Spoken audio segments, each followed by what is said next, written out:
There must be darkness before light can shine. We're giving a voice to the voiceless, and we are honoring those and those left behind who have given the ultimate sacrifice. So we the people, raise up your glass. There will be no fear here, where light is eternal. You have found the two-step tribe. Welcome home.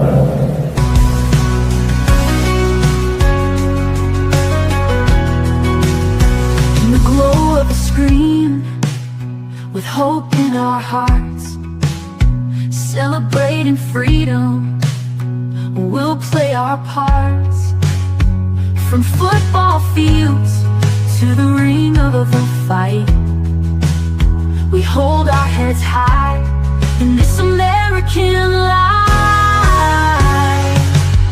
Raise up your glasses, a toast to the night. For service and sacrifice, we shine a light. With boots on the ground, we're proud and we cheer. Together we stand with no room for fear. Here's to the heroes remembered in song. With every sweet note, let our spirits grow strong. In unity, laughter, we'll rise and we'll pray for freedom and honor, come what may.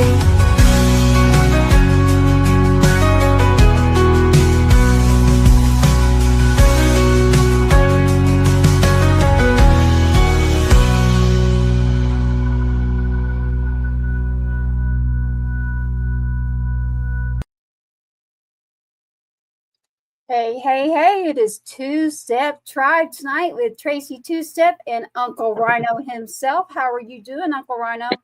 Doing good, Lovey, doing good. Hope everyone out there is doing well as well. Well, I think they are. We've got a great show tonight. Everyone, please share. Get this to your friends, your family. We've got Louisiana in the house, literally. So, right, you got to move a little bit when you say that one. You got Louisiana in the house. You got the Henry Turner Jr. Just his bio alone literally took up, I think, 5 pages. Y'all think I'm kidding. And then we got the Mrs. Brei Carter in the house. So we have got a night that you want to remember. So please share this to your friends, your people. This is a broadcast that is live out on Heroes Media Group.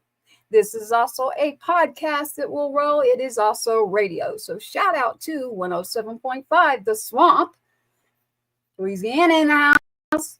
Shout Louisiana. out. Yeah, you right. Yeah. Texas Free Radio in the house. True Grit Radio, Music Row Radio. But again, this is about the stories behind the scenes of what is going on in the Two-Step Tribe, Uncle Rhino. Full of shenanigans and tomfoolery. I don't really know where that fits in, but I've been wanting to say those 2 words all day today, and I thank you for indulging me.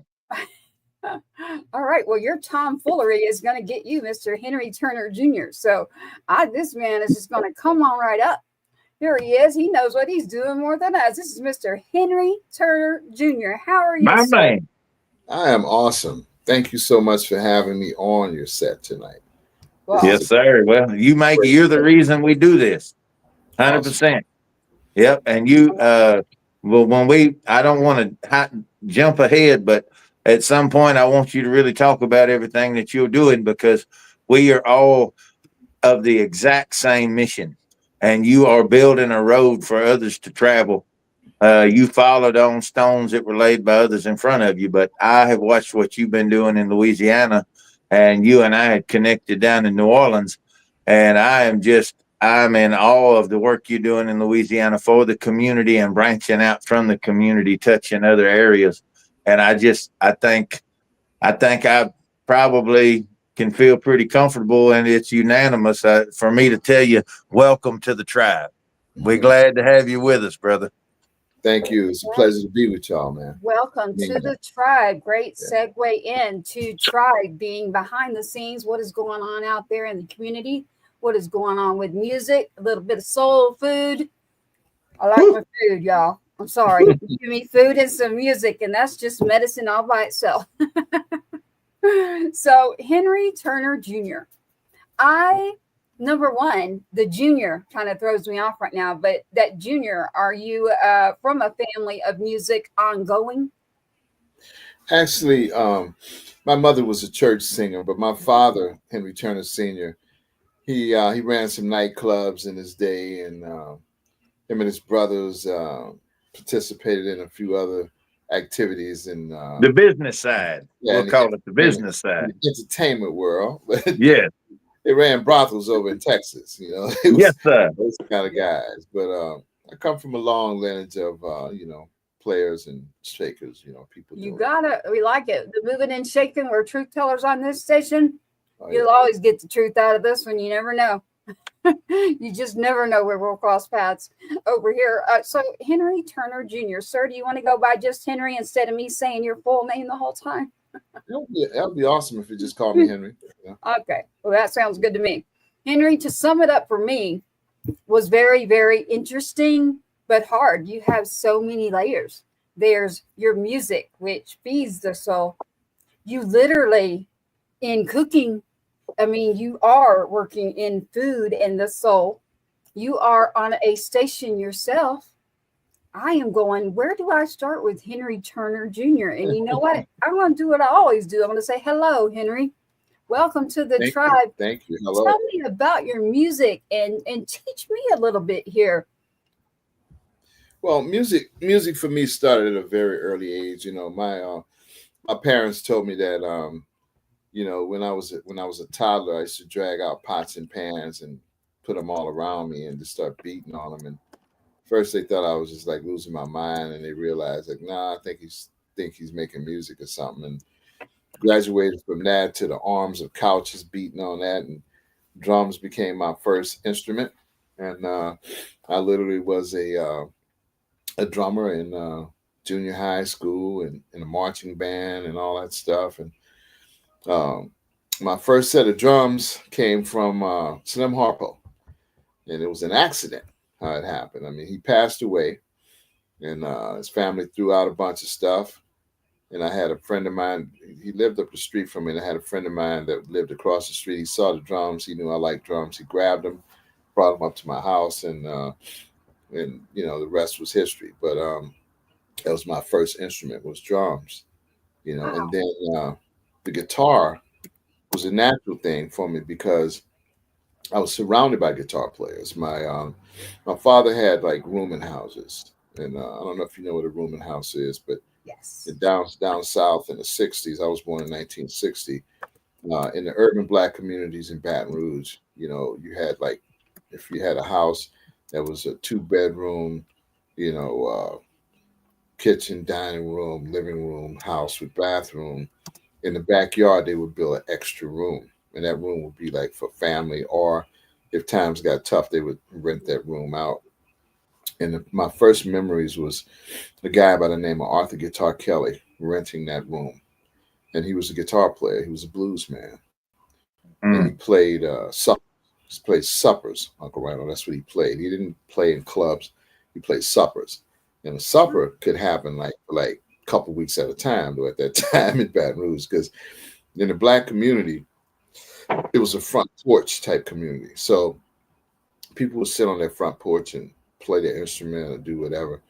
I can remember sitting on my front porch when I first learned the first couple notes on the guitar. I had a stick that I used to tie a string onto, and I used to pretend that it was a guitar. And once my dad figured out what I was doing with that, he took me over to Western Auto and got me a true tone guitar from Western Auto. And then, of course, with Arthur Guitar Kelly living in the back room, in the backyard, and another one of my father's relatives, his name was Snookum. And Snookum was a smooth character that played one mean lick on the guitar. That's all he knew, but he knew it really well. And I was impressed, and so I used to like really go off on these guys, right? And I would go in, like I would wait till Arthur Guitar Kelly get drunk and go in his room, crank up his amp, and just start banging away until one day he played possum on me. He wasn't drunk. He says, "Oh, so you want to play guitar?" Right? So he started teaching me a couple things. Between him and Snookum, they taught me some basics. And the guy Snookum he was basically an electronics guy. He was retired military, and he was married to one of my father's nieces, and he made me my first guitar amp because I used to just drive him crazy about his amp. Right? He said, "Man, if you see a stereo sitting on the side of the road somewhere, just let me know, and me and your dad or somebody will go get it, and I'll make you your own guitar amp. Because if you tap my guitar amp, I'm going to tear you up." Mhm. You knew I was bent on getting on that amp, and I would do it every chance I got. So they built me my first guitar amp from a stereo. They cut out a piece of plyboard, took the components out, set it in there, put a speaker in it, plug in right from where the headphone jack was. You plug in, you're going to get noise. And it was on from there, So drums and guitar was my thing. And then, of course, I decided that I wanted to be a songwriter. So I started touring around, But my neighborhood was a really cool place to do that musically. There was a guy that lived a couple houses down from me. I remember Slim Harpo lived up the street. His band practiced in their backyard. And as a toddler and a 5-year-old, I could hear that band. And I had an auntie that lived 2 doors over, so we went to visit her, and we'd be sitting right there watching the band perform. And I just thought there was some weird old guys, so with rags tied around their head. It was amazing to me, only to find out, 20, 30 years later who they really were. But then the interesting part was my one of my first cousins, T.J. Wiggins, that lived over in Toledo, Ohio. He was a minister, but he was an ex-saxophone player. His wife's sister, Louise, her sister was married to Slim Harpo. So we kind of had a, like an in and out type vibe in those households. They would come down and visit from Toledo, Ohio. The kids would come down to my dad's house, and the adults would go down to Slim Harpo's house. It was interesting. So, music was there. Sounds like it. Henry's painting a really cool picture of the Baton Rouge area, but it's actually very similar across the entire region from East Texas over into Baton Rouge, Central and South Louisiana. Everything he's saying is very accurate. And the music's always been colorblind. It was people that were the problem. Usually the people who were running the business side of it more so than the people that played it. And my first band was you familiar? Do you remember the Mystics? I do. You asking Henry or you asking me? I'm asking Henry. I thought he'd remember the Fabulous Mystics. It was an all black band. The closest one to my age was 38, and I was 17. Yeah. Skinny white kid with a resistol cowboy hat on and a pocket full of harmonica standing down on the end of the stage. And that's just how it's supposed to be. It was 100% natural. And to his point, he's talking about, I've had this vibe so they could tell I wanted to play music, whatever. But everybody in his community, everybody in my community now, everybody speaks in a verse.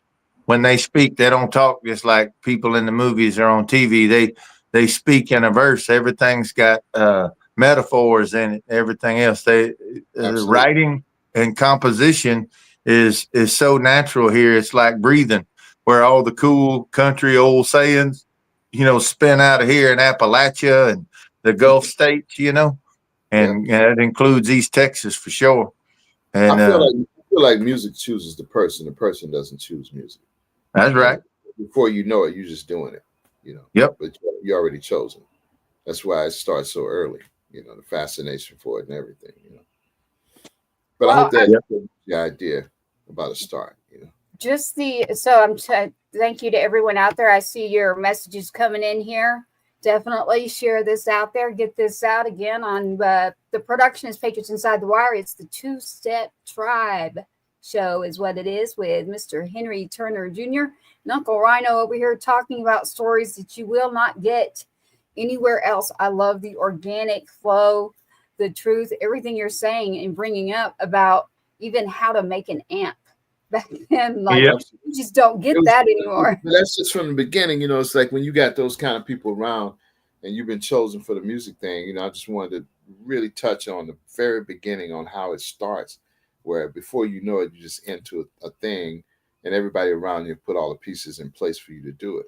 And man, my first band was called Backyard Funk, you know, and the reason it was called Backyard Funk because we was too young to talk about going to do a gig.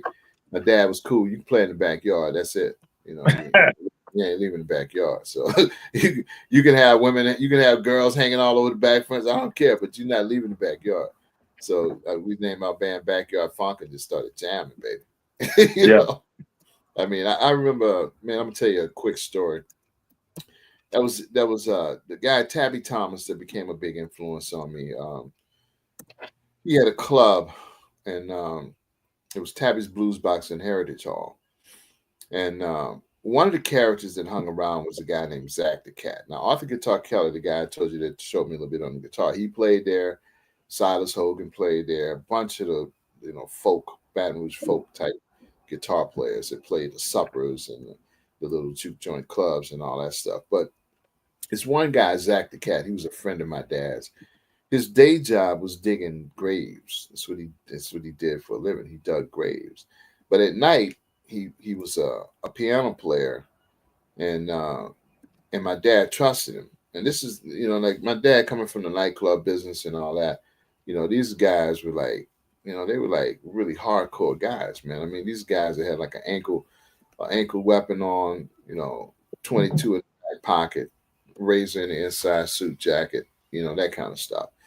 And so my dad's rules were, you take my son somewhere, either he comes back okay or you're in the morgue, clear understanding. That's called clear communication. Yeah. Nothing in between, if you're dead, I can understand something happening to him, but if you're not, nothing better not happen to him. So that was the rule. So he trusted me with this one guy, Zach the Cat, and man, I had my little band Backyard Funk. We used to beg this guy Zach the Cat to take us on a gig. And finally, he said he was going to take us on this gig. So he took me and the bass player, and so we go up to this little town called Jackson, Louisiana. The name of the club was called the Sticks. I'm not kidding. It was back in the woods, and it was way back. It was like a grocery store with a room attached behind it, and that was the club. All right. Mm-hmm. There was a Caucasian woman that was about 65 years old that ran it, and she basically sold beer out of the grocery store to the patrons in the back to the club. Right. So the guy had a band. It was like Jap and it was like Zach the Cat and the Jet Set or something like that. But everybody in the band were alcoholics, right? So, I mean, hardcore alcoholics except Zach, right? And Zach was the guy that drove a big black Fintel Cadillac. Why? Because he worked in the funeral business, So he had the Cadillac and all the cool stuff, and he put all the instruments in the trunk, and so the band be. So man, we get there to this gig, Rhino, and they start off and they're playing the James Brown Can't Stand It, ding ding ding ding, can't stand it, and they're rolling, man, right? So man, they stop a few times, man. Each one of them start drinking. The guitar player opens his guitar case, takes out a half a pint, downs half of it right there on stage. They took a break, and when they took a break, it's over. They was drunk, toe down. So Zach came over to me and the bass player. He says, come on now, man, hurry up, come on now. But what he didn't know, we only knew like 2 songs, right?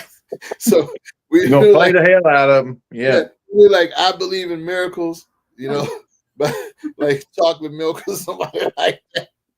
So we get on stage, man, and we start playing I Believe in Miracles, don't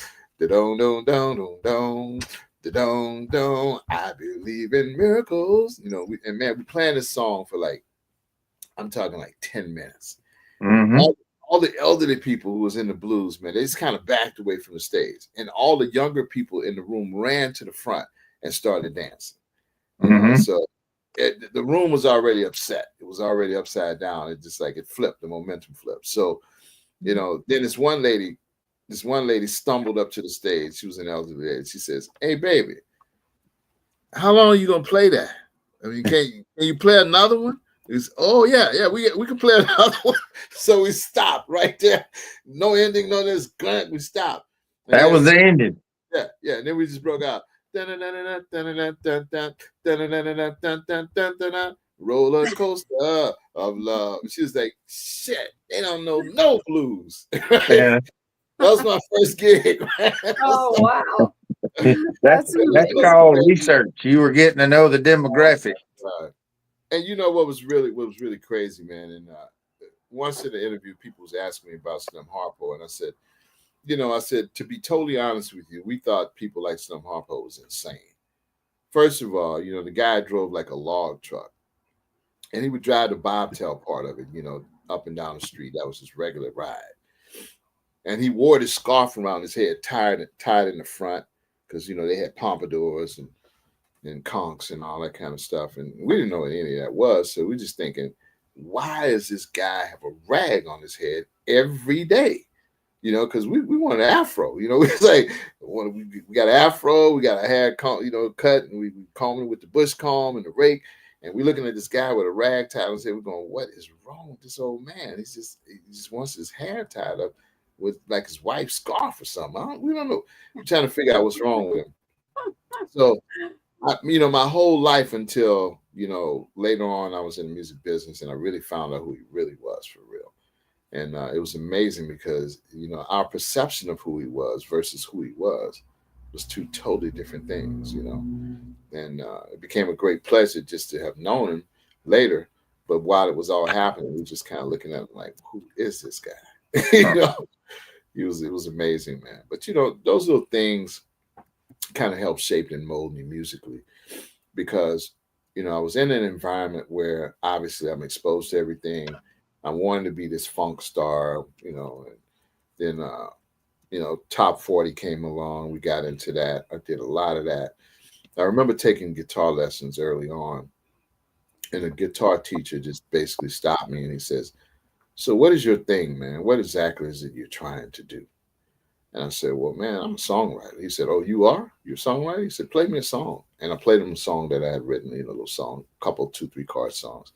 He said, oh, okay, all right, I know what we need to do. And he said, let's stop thinking about you as a symphony musician or something like that. And let's start trying to get you where you can know some chords and some melodies and some, a little theory and stuff like that. And we started. Wow. So That's I was amazing. already in the direction already. You were already going when just the pots and pans. I mean, as soon as you came out, you were ready to go. So, but now we're talking about you, and we're talking about, we got the listening room, there in Baton Rouge, the Baton Rouge theme song. I've got it. I've got several songs of yours. We have Miss Brei Carter in the house, everybody. So please do not go. She's setting up her camera and equipment. Okay. So I'm talking to her on the back channel too. So she's paying attention to it. So Miss Brei Carter will be pulling her up in a minute. But Henry Turner Jr., you have a theme song there in Baton Rouge, literally. And I was sent a little clip of this, and it's not little, but it's a little clip. But it's a big deal, and it's Baton Rouge, the theme song, and the date says 2017. And that's what was sent to me in regards to Baton Rouge being a theme song that you did. Correct? Yeah, absolutely. That was in 2017. In 2017, we were having our tricentennial celebration. And when tricentennial came up, I started thinking about, well, man, we all should be playing a Baton Rouge song. And then I figured out there is no Baton Rouge song. There's songs written like Lee Greenwood, a couple other country guys put Baton Rouge in a song, but there was no Baton Rouge theme song. So I got the wild idea to go ahead and do a theme song for Baton Rouge. And all the iHeart radio stations jumped on it immediately. And all eight stations started playing it, and we're promoting. I go to TV, and I'm trying to get TV into it. And one of the television stations said, "Yeah, send us a song. We're gonna think about it." Blah blah blah blah blah. They get the song. They hold on to it for a month or so. Then they announce that they're gonna do a contest to write a Baton Rouge theme song. So they end up almost 100 Baton Rouge theme songs just from my effort of doing that one song. They took advantage of it, man, and it was But that song by far got out there first. We ended up getting a proclamation from the mayor. And, Wow. Okay. Yeah. So yeah, I've got that one. And then, you've got the listening room. We've got cooking going on. We've got a little bit of everything. As you've noticed, anybody, if you're there, she's setting up right now. Mrs. Brei Carter is in the house. She's setting herself up on the camera. So I wanted everyone to notice that she is with us. She's on mute right now. She's paying attention to Mr. Henry Turner Jr. like me. Yeah. we're just like, what? So the listening room, that's a whole nother head trip. I mean, I always had this fascination about black box theater, right? From the moment I found out about it when I was a teenager, it blew me away. What used to blow me away was when I would go to a movie theater and everything was blacked out, and then this big screen pops on, and all the tension, and everybody just gets silent, because you're in a blacked out room, you can barely see the person next to you, and the tension is on the screen. And that's how you get people's attention to watch something or to pay attention. So I always wanted to have a black box theater. So in 2014, Tabby Thomas was one of the biggest music moguls in Baton Rouge. And he passed away. And he was a friend of mine. And he had a blues box in Heritage Hall. And we were all trying to figure out after that, like, man, what are we going to do? Because that was kind of like a hub, a meeting place or whatever. And all the musicians were talking. And I had been touring for 25 years, but I was back home. I was trying to revamp and, reset myself for the next phase of my career. And I decided, to pay tribute to him with just a Thursday night at this one venue. And this guy was after me for years to play at this particular venue. I thought the venue was too small. I thought it was in the hood, just wrong for Henry Turner, my image and what I wanted. But Tabby Thomas passed away. I was like, you know what? I am going to go over there and do a tribute to him on a Thursday night and just have some blues in there, until somebody figure out what direction the blues scene is going to go in. Yeah. So I go over there and, I start, doing a Thursday night. And then, 2014, I'm in there, I'm doing my Thursday night and getting some momentum with kind of like original music. Because I said, most clubs got a blues jam or open mic and all that stuff. But where do original music artists go? Tabby's was the only place that we could go and play our original music. Nobody would say nothing because club owner's a musician. You ain't gonna say nothing. It's either two forms of music, good or bad. If your music good, you ain't gonna say nothing. If it's bad, you gotta get up out of here. I'm sorry. It was just that kind of thing.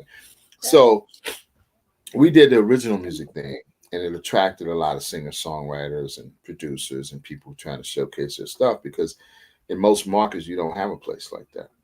And then I was like, wow. But I had tried an original music festival like 15 years before that. So I've always thought original music. I haven't played a cover song, Uncle Rhino, in probably 25 years, 30 years, And I've always played original music. I played top 40 cover all the way up to 1982, 83. And after that, I switched over and I've never looked back. So the venue, you still got certain ones though that like you love and they got memories attached to them, and you'll still play those. Maybe not in the show, but when you hanging out with everybody, you'll play something for the sing along factor. If I'm at the house or something, with some other guys, or if I'm sitting in with somebody and they do something, I know it, I'll play it. I mean, but I was mostly a top 40 guy, so you had to play some Rick James or some Earth, Wind and Fire. Keep the room going, right? To keep the rhythm going, like keep it moving in the groove. You got to keep it flowing, right? Absolutely. For Philip Bailey in the Tribe, right? I do know Philip Bailey in the Tribe. Yeah. But so check this out, man. I'm in that listening room for a year, 2015. And one of the ladies that was performing with me had an opportunity to get get the listening room an opportunity to work with the Belle of Baton Rouge, which was a casino. And I go to this meeting. She said, I want you to meet these guys. And by the way, she was like DEA. She worked for DEA, right? So I ended with two DEA agents in my band at one time. It was crazy wild, right? Because I mean, people were scared of the band. They literally were like, no, don't smoke no joint around the band. I'm telling you this. I'm like, DEA agents in the band, you know. So she had this good relationship with the casino. So I go to this meeting with her, and this is how it went, right? We go to this meeting, we sit down with the casino boss, we're sitting down with the marketing manager, the hotel manager, and food and beverage manager. And, everybody introduced themselves, and she says, well, I know I set up the meeting and everything, and, Henry's here. He's the guy actually with the listening room concept and the idea. And I think what I'll do is just turn it over to him. And I was just like, what? We never discussed that. It's like I thought she was going to be like, you discussing it now. Yeah. So, me being who I am right now, I told him, I said, look, let me just be clear with you guys, because I don't want to waste your time. I said, I do not want to waste your time. I said, from what I was told, this was a mutual meeting that needed to happen. And I said, but let me just lay out some stipulations so you can, end the meeting quickly if it ain't cool. And it was like, go ahead. And I was like, well, number one, if I have to spend one penny to be here, I don't want to be here. So the marketing manager was like, what? What are you talking about? You want to spend one penny? I mean, you got the rent play. The general manager was like, oh, let's hear him out. Let's hear him out. And I said, if I had to spend one penny to be here, I don't want to be here. I said, and then I've already did some research on you guys. Your public relations is horrible. They got people writing bad reviews all over the place about you. The casino, the clubs that you've had, all of your clubs have failed. They're talking about your hotel as a dog hotel, right? And they're all just sitting there silent. And then so I said, but on the other hand, I said, if you got your mobile device or your laptop, Google Henry Turner Jr.'s listening room and see what they're saying about us. I said, so what I see happening is that if you give us the space and some participation, we could bring that momentum and swing it over to you guys. I said, this is a great facility. Hotel's right there. Everything could just work but it's going to take some stipulations to make it happen. So everybody except the GM was like, no, man, hell no, blah, blah, blah, blah, blah. And the GM was like, whoa, wait, guys, wait. Let's like, what would you need from us to do it? I said, well, first of all, if we're going to do it on a Thursday night, we're going to rebrand one of your venues, Henry Turner Jr.'s Listening Room.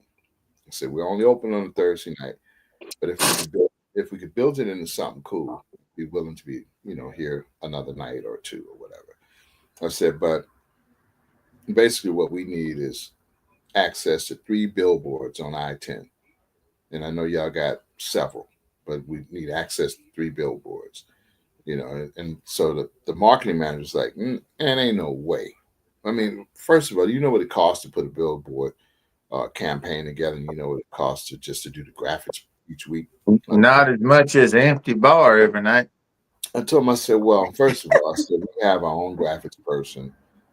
I got some samples I could show you of what I think could be done. We know the dimensions of your billboard, blah, blah, blah, blah, blah, blah, blah. And the GM just had a big smile on his face. He was just like, yeah, I like this. Keep going. So I said, we need 50-car valet parking, 50 cars, valet them, And I said, and 50. We good? Yeah, you didn't say 5. You said you want 50 cars valet. Absolutely. Yeah. 50 cars. I said 50 cars valet parked every time we're open. I said, of course we got to feed all the entertainers. I said, and Food. so that means I want a little buffet backstage, blah blah blah blah blah. Yeah. And I want branding all throughout the casino, blah blah blah blah blah. And so the guy said, well, I'll tell you what, let's get up, let's go walk around, let's look at some venues. So my publicist is with me, and the lady that put the deal together is with me, and they're all looking at me like, whoa, what did we just get ourselves into? So we're walking around the casino, and he pointing out these bars and stuff, and they're all failed bars. And I said, man, the bar right here in the atrium, the hotel's right there, the bar's right there. A person wouldn't have to go into the casino. And said, I think we could try that. It was called Bar 102. So they rebranded the bar 102, turned it into Henry Turner Jr.'s listening room. And we moved from our venue down to this casino. So they're thinking I'm shutting the venue down and coming down and hanging out with them.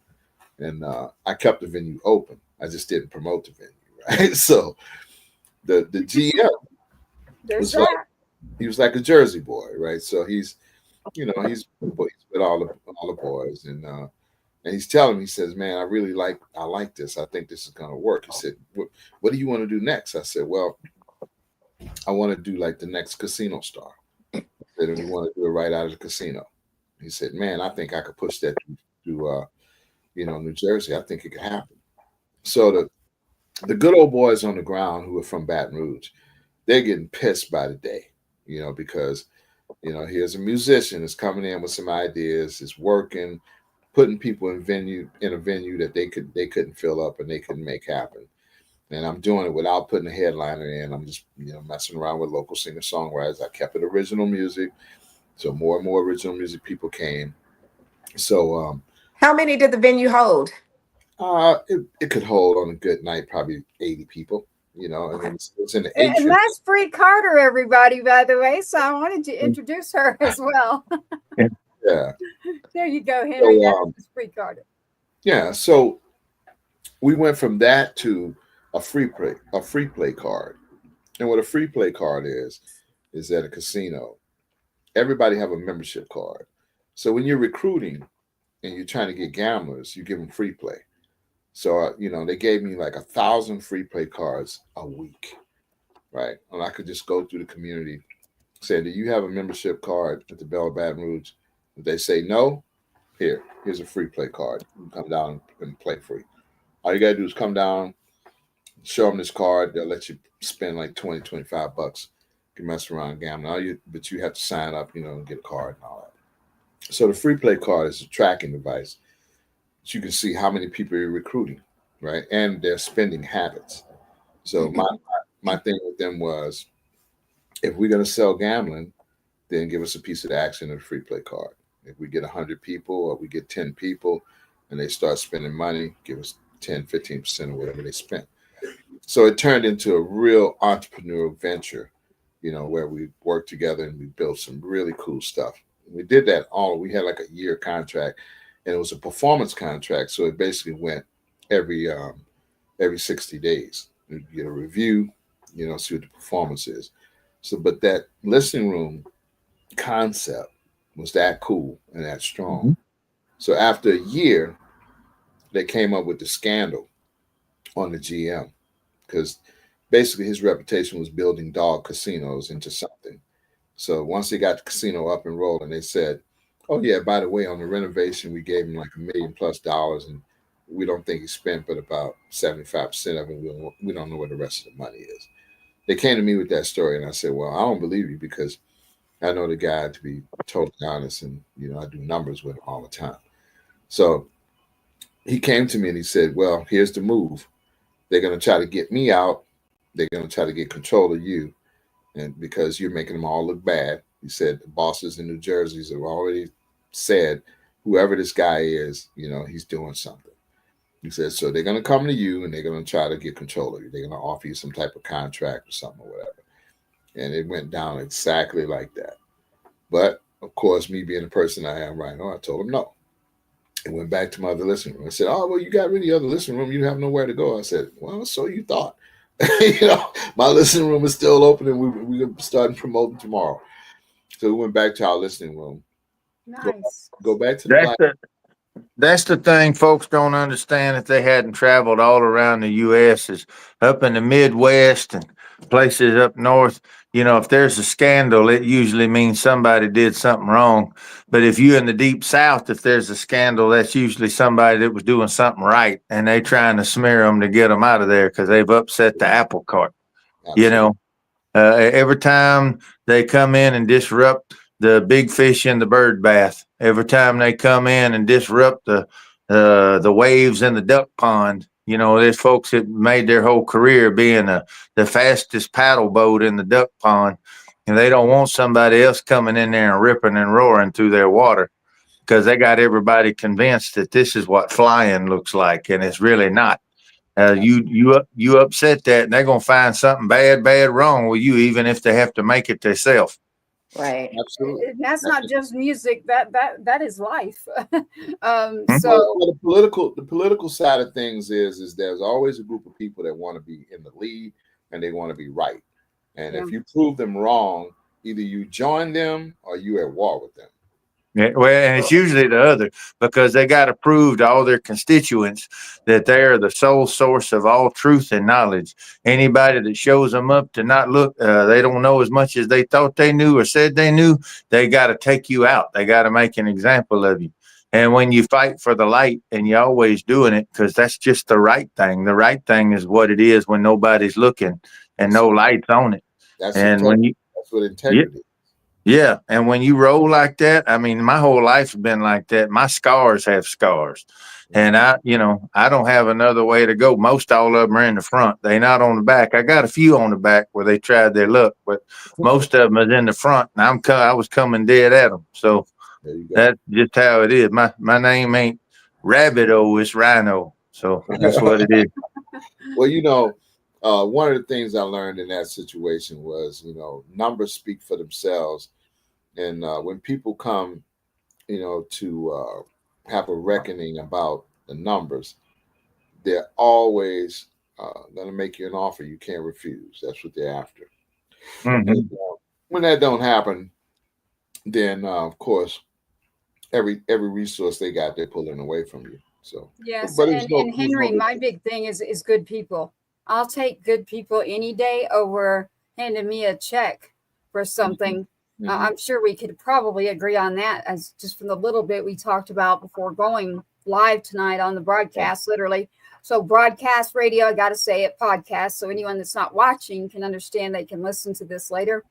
But just listening and talking to you from before we even went live to now, we're talking about the listening room with Henry Turner Jr. right now.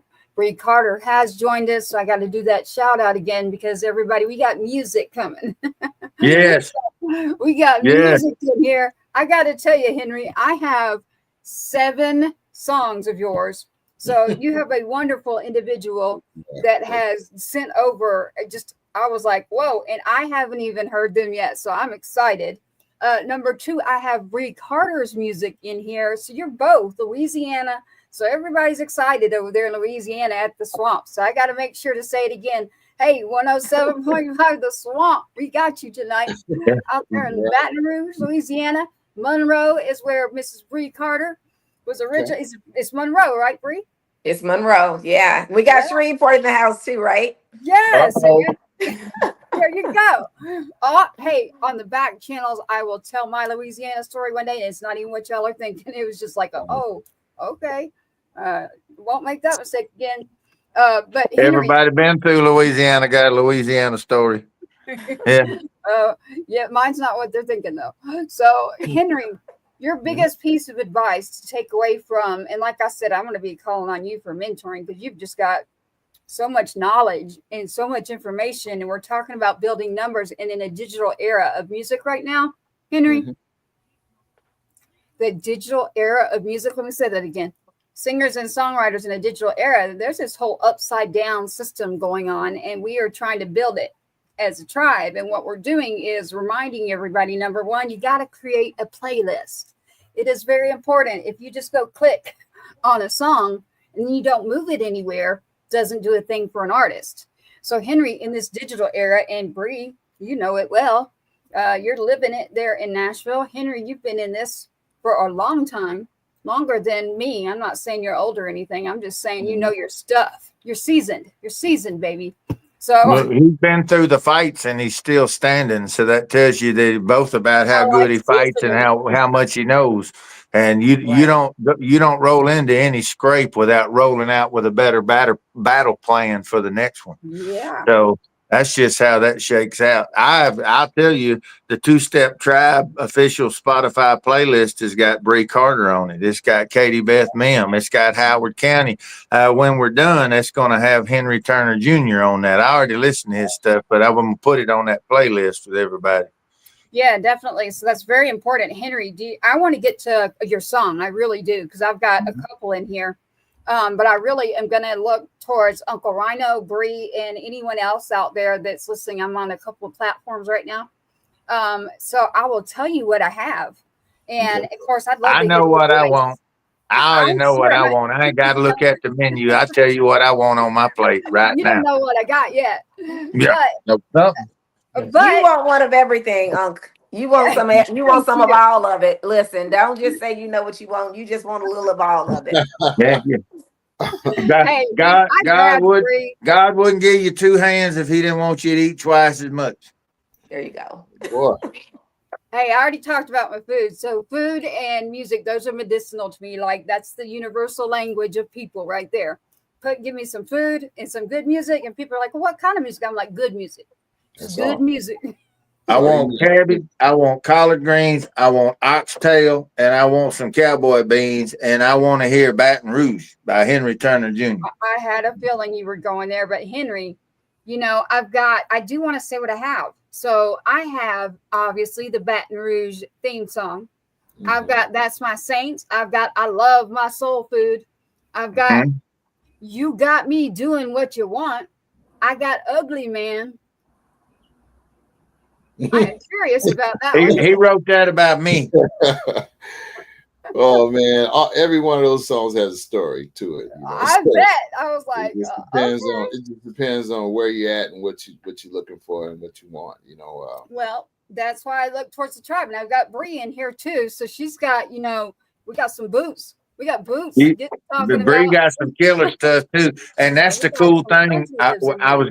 I was glad that Brie could make it, because this was really important, because both of y'all, I got a relationship with both of you, and I know you know of each other, but I wanted both of y'all to be able to get familiar with each other's stuff, because everything that I don't do nothing for nothing.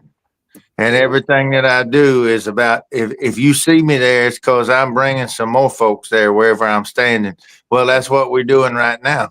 I'm getting y'all going to be lock solid, lock tight when we're done. And I want y'all to get familiar, because both of y'all are some of my absolute favorite musicians and most talented people that I have in my orbit right now, counting the mainstream folks that are heralded all the time versus the ones that's really putting in the work and really making the stardust. And that's why y'all are on this show right now, because there's a lot of people outside of your normal orbits that have maybe heard of you or maybe hadn't, but we're going to fix it. I love it. Henry, I'm here for it. All right. I have a question here, and I was going to answer it for them. I have, but I also want you to tell them. They're asking for your handles, meaning your social media. So Henry Turner Jr., even the listening room, is on Facebook, actually. Yeah. Henry Turner Jr. is on Instagram. Do you have another handle that you want to give? They're asking for?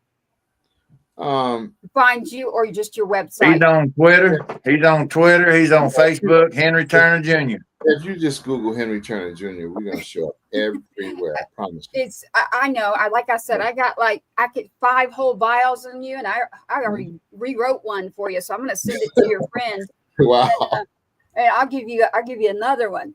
So for those asking me, again, like Henry just said, if you just go to Henry Turner Jr. and you know your website, Henry, is it just under? It's henryturnerjr.com. But if you just Google Henry Turner Jr., you're gonna find all things Henry Turner Jr.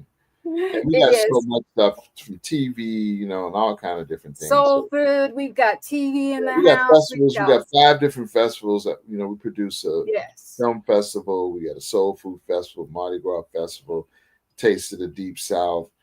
We got a lot of different stuff. So and I want to be. They're all visit that. Oh, Yeah, I'd love to come to that live. I want to know when it's happening, when it's going on. Want to meet you at one of these festivals with our tribe. So the tribe's in the process of doing their festival as We need well. we need to do a JV operation, joint venture. We need to have him doing a cooking show. I need to be the star of an eating show. We're gonna put the two shows together. It'll be a cameo, and somebody that's got to clean up the mess will go, "Oh no, no, no, no." I'm going So- to Brie and I will host and we will do some music, but we are not going to be doing any cleaning. Sorry. That Yeah. part. No, Okay. I'll be eating too. I'll probably be eating too. Well, Soul Food Festival's next, and it's in May. It's May 15th, 17th. Okay. You I'll got be it. eating that It's month. right there in Baton Rouge, Henry. Yeah, it is. The pre-party takes place in my listening room on like the You 15th. got it. So Yeah. everyone that's out there asking me this Thursday. question, you can find this just like that. You can either go to the website, you can go to soulfoodfest.com, you know. I eat every May. Every May I eat something. So that'll work out good.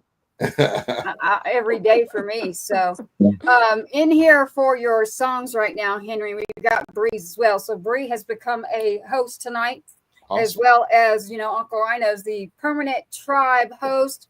Mr. Henry Turner's part of our tribe, laying back here tonight. Watch out, we got the music. Good thing 107.5 The Swamp was like, you need to fill 2 hours, right, Uncle Rhino? Yeah, well, that just We so got y'all the know music. too, Henry and Brie, y'all gonna end up, Brother Rob Charles, who runs the swamp, he's gonna be snagging y'all's tracks. Y'all will be spinning in 60 stations, syndicated stations in 195 countries, courtesy of 107.5 The Swamp, starting right now. Yes, So- yes. So, I love it. So this show in particular will air on every Tuesday at 4 p.m. on 107.5 The Swamp. Again, let me show that to y'all. 107.5 The Swamp. We knew what we were doing. This was not an accident by bringing Miss Brei Carter. Thank you for your service, Mrs. Brei Carter, and Mr. Henry Turner Jr. It is actually Women's Military Month too. So thank you. Right. So this was all like put together. Yeah. I like women too. Well, we figured that.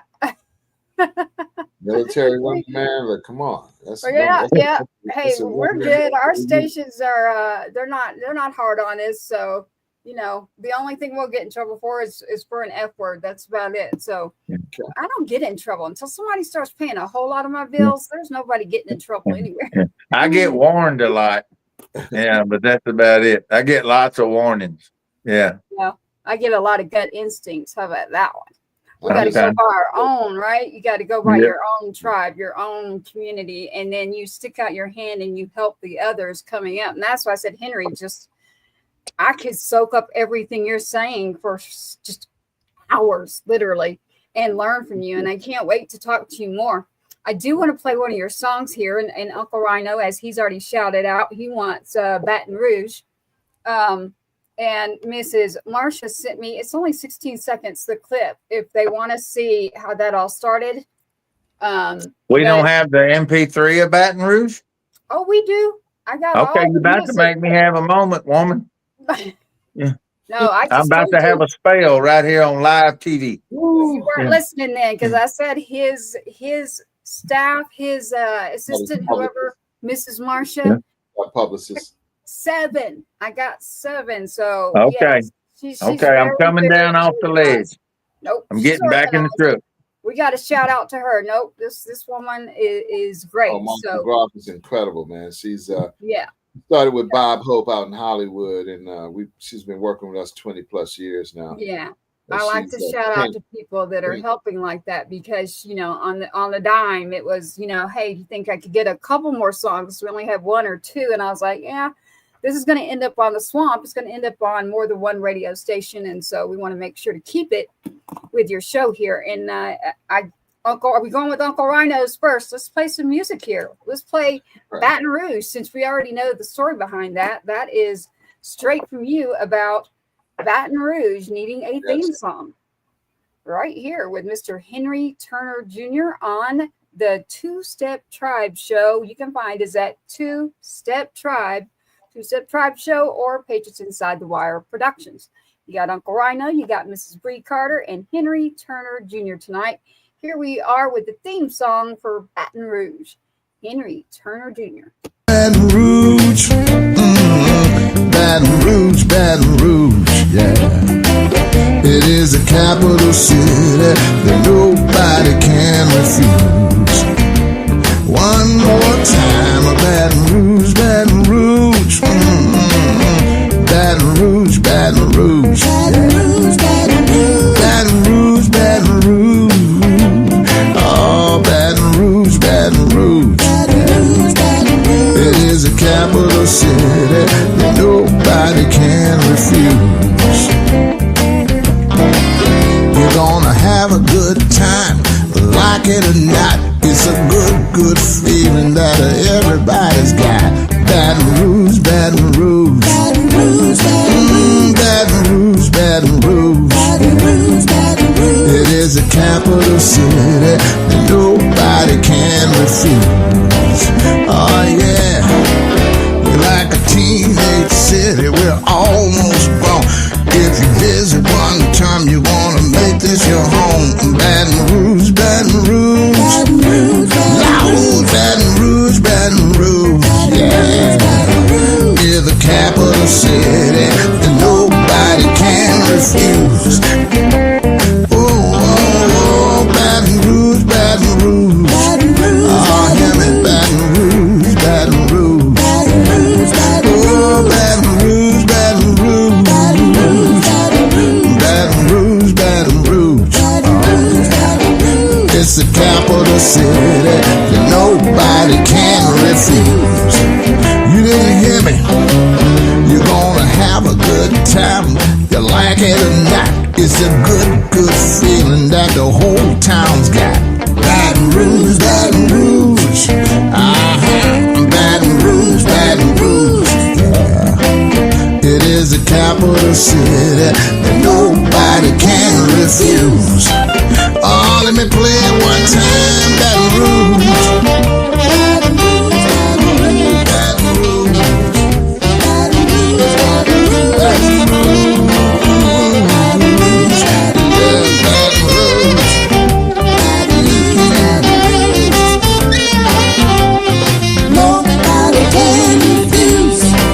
Tell you one last time, we're like a teenage city, we're almost grown. If you visit one time, you're gonna make this your home.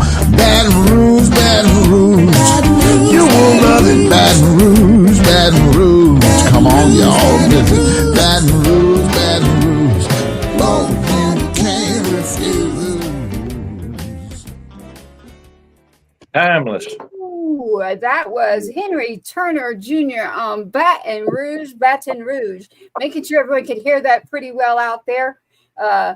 Brie sent me a note. Brie was not able to hear it, but I've got it for you, so you'll be able to hear it. That's why she wasn't grooving. I knew she would have been grooving if she'd have heard that. Okay. I was wondering. I'm like, I didn't get that memo. I'm like, I need to hear some of that over here. Oh, it's so good. And that song is one that, man, Henry, I can feel the upright dog house. I can see him just walking the dog on one of them old upright dog houses on that song. Oh my God. Oh yeah. I loved it. I loved it. So Henry, as far as your songs, I got another one in here that I want to grab, and then we're gonna hit up Miss Brie. I really am not, I didn't listen on purpose, and there's a story behind each one of those on your songs. If you had to tell me, Ugly Man, You Got Me Doing What You Want, Love My Soul Food, and That's My Saints, what would you say? So the Saints song is just like a little anthem for Saints lovers, people that love the Saints regardless if they're winning or not. And then the Soul Food song is a song really all about soul food, and it's a theme song for the Soul Food Festival. You Got Me Doing What You Want. It's like a hoodoo song. Like in that, we have hoodoo. I think I need to hear that one. And New Orleans has hoodoo. And the guy kind of has like a hoodoo on him, so he want to do everything that this girl want him to do because he don't even know why. He just want to do it. And so he's just kind of in a loop, and he's repeating himself, but he's letting her know what, that he'll do whatever. And then, the whole thing behind that concept of ugly man is this guy that he's ugly, but he doesn't really know it, and he starts doing things because people start trying to tell him that he's ugly and this, that, and the other. So he gets into some real antics. He starts practicing a deep voice like Barry White and people like that, because he thinks that attract women. When he goes into a nightclub, he wears a big hat, some glasses, and he hides and say cool things to women. He gets him a night job on the radio. He's got a day job and a night job, and so he worked 2 jobs so he can get double pay, because he wants to pay off some chick. He said when people, when guys spend money, they get women, so he want to be able to spend more money. So it's all based around that. So I mean, it's a lot of stories there. I mean, I don't know what direction. Hey, I'm going. God gave you 2 hands. That's all I'm saying. 2 hands. The ladies, we should let the ladies make the decision. I heard Brie mention something. Brie, which one was it? Let's listen to that hoodoo over there. You're like, I want to see what happened when the guy has hoodoo on him. That's right. I want to see. That's the one I want to know about. All right, Henry, give us the name of that song again. You got me doing what you want, and yeah. Remember this. Make sure Bree's getting it on the speaker. When you're dealing with chickens, roosters crow, right? Yep. Just remember that. Mm-hmm. While you heard it. That was straight from Henry Turner Jr. And we got the hoodoo song in here. So you got me doing what you want is you call the hoodoo song. And that's about the man's going to work a night job and a day job. No, that's ugly. That's ugly, man. That's ugly, man. Ugly man. Yeah, you might have to mixing up my men. Yeah, you might have to end up listening to both of them to really get. Yeah. You got your fellas mixed up. Yeah, that's what I just said. You got me mixing up my men over here. This guy, he's got a hoodoo on him, so he's all in behind his chick. All right, so you got me doing what you want is our hoodoo, and we already know about the chickens and the crows. Actually, I do know that, so we're gonna go with that one. And Bree, keep your mic open. Let's see if you can hear this one. Here we go, Henry Turner Jr. That is called Hoodoo. Here we go. You got me doing what you want, baby, what you want me to do. Oh, yeah. Okay. Oh, yeah. You got me doing what you want, baby, what you want me to do. You got me doing what you want me, baby, what you want to do. Oh, yeah. Oh, yeah. Got me crowing like a chicken, rooting like a hog over you. Oh, yeah. Got me crowing like a chicken and rooting like a hog over you. Baby. You got me doing what you wanna, baby, what you want me to do. Tell me, baby. You got me doing what you wanna, baby, what you wanna do. Oh, yeah.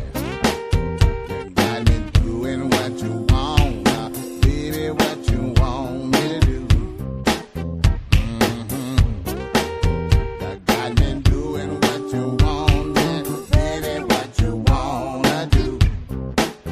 Oh, yeah. You got me crowing like a chicken and rooting like a hog over you.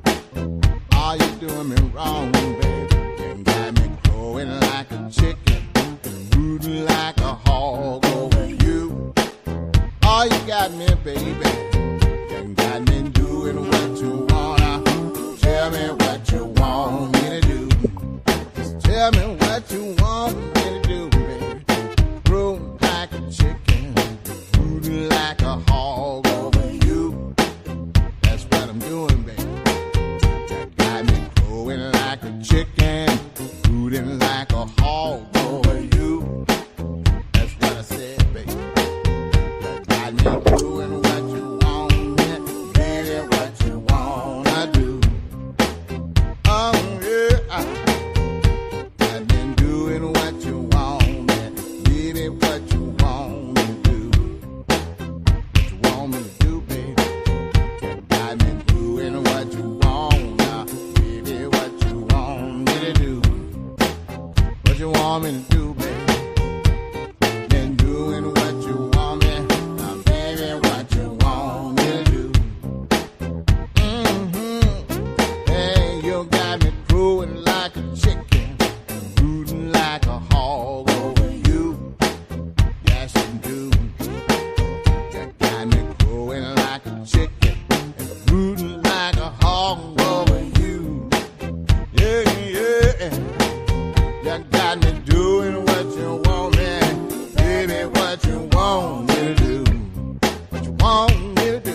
what you want to do, baby. You got I It the was love that. was the music cycling up and down for y'all? It Yeah. was smooth for Yeah, it over was on good. this No, it was Yeah. good. Okay. It Yeah. was fading in and out. I was making sure that because I want everybody to hear all of it. I'd get Oh, no. about 4 beats in, sounding sweet, and then it'd be pulling back out, and it No, keeps it was all. cycling in. No, it was good over here. It was all good. I didn't hear any of All that. smooth. Good. And that's I why already said know what freshman. Henry sound like. I want everybody else to hear him right now. I can go back and listen up later. Can He, you give us a little bit? I want to know a little bit more story about this song, though. You know, is this personal experience? Is this about a friend? We want to know. Well, It's always personal. I played the blues box, and the blues box, the average age of the artist when I was 25, the average artist age in there was 75, right? So these were like guys like Henry Gray that played with Howlin' Wolf and Muddy Waters, Tabby Thomas, guy that wrote the Hoodoo Party. These are like old school Louisiana guys that believed in hoodoo, and all that kind of stuff. And they would tell you stories like, man, if you ever walk outside your front door and you see some white powder around your front steps, that's goober dust. Don't walk in there, man. Don't walk in there. Okay. What you do, you back up and walk back in the house and get you some bleach and some Clorox. Come outside and you throw it over your shoulder backwards and keep walking, going down the street. So you get those kind of, I got you. Stuff like that. They tried to tell me a woman got mad at her husband, so she buried his underwear in the backyard so he couldn't leave the house. And I'm like, hell no, he didn't have any drawers to put on. She buried him in the backyard. Duh. That's all this kind of stuff that that they was doing, man. And it was crazy, man. But he kept telling us also, he said, look, you will know when you got a hoodoo put on you because you'll be thinking about one thing over and over and over. And you saw like the song was kind of like the same thing over and over and over and over. So I felt like I said, well, maybe it's happened. It ain't over here. We got no hoodoo. Hey, I'm with you though, Henry, on every bit of that. You saw me doing this. It's like you should throw that salt over your shoulder. Like whatever it takes. Hey, I mean whatever it takes, like we're all good. Tracy over there, they don't put hoodoo on you, they put cray cray on you. And I think they got Tracy. They got Tracy with some of that damn cray cray. I do not believe that. I actually believe what Mr. Henry here said. I actually believe in every bit of it. So you got a gree full of cray cray. What you got?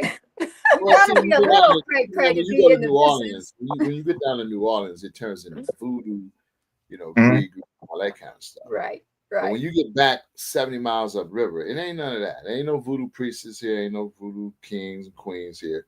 Yeah. It's just straight hoodoo. Yeah. Straight hoodoo. It's different. No, I love it. All right, I still love you.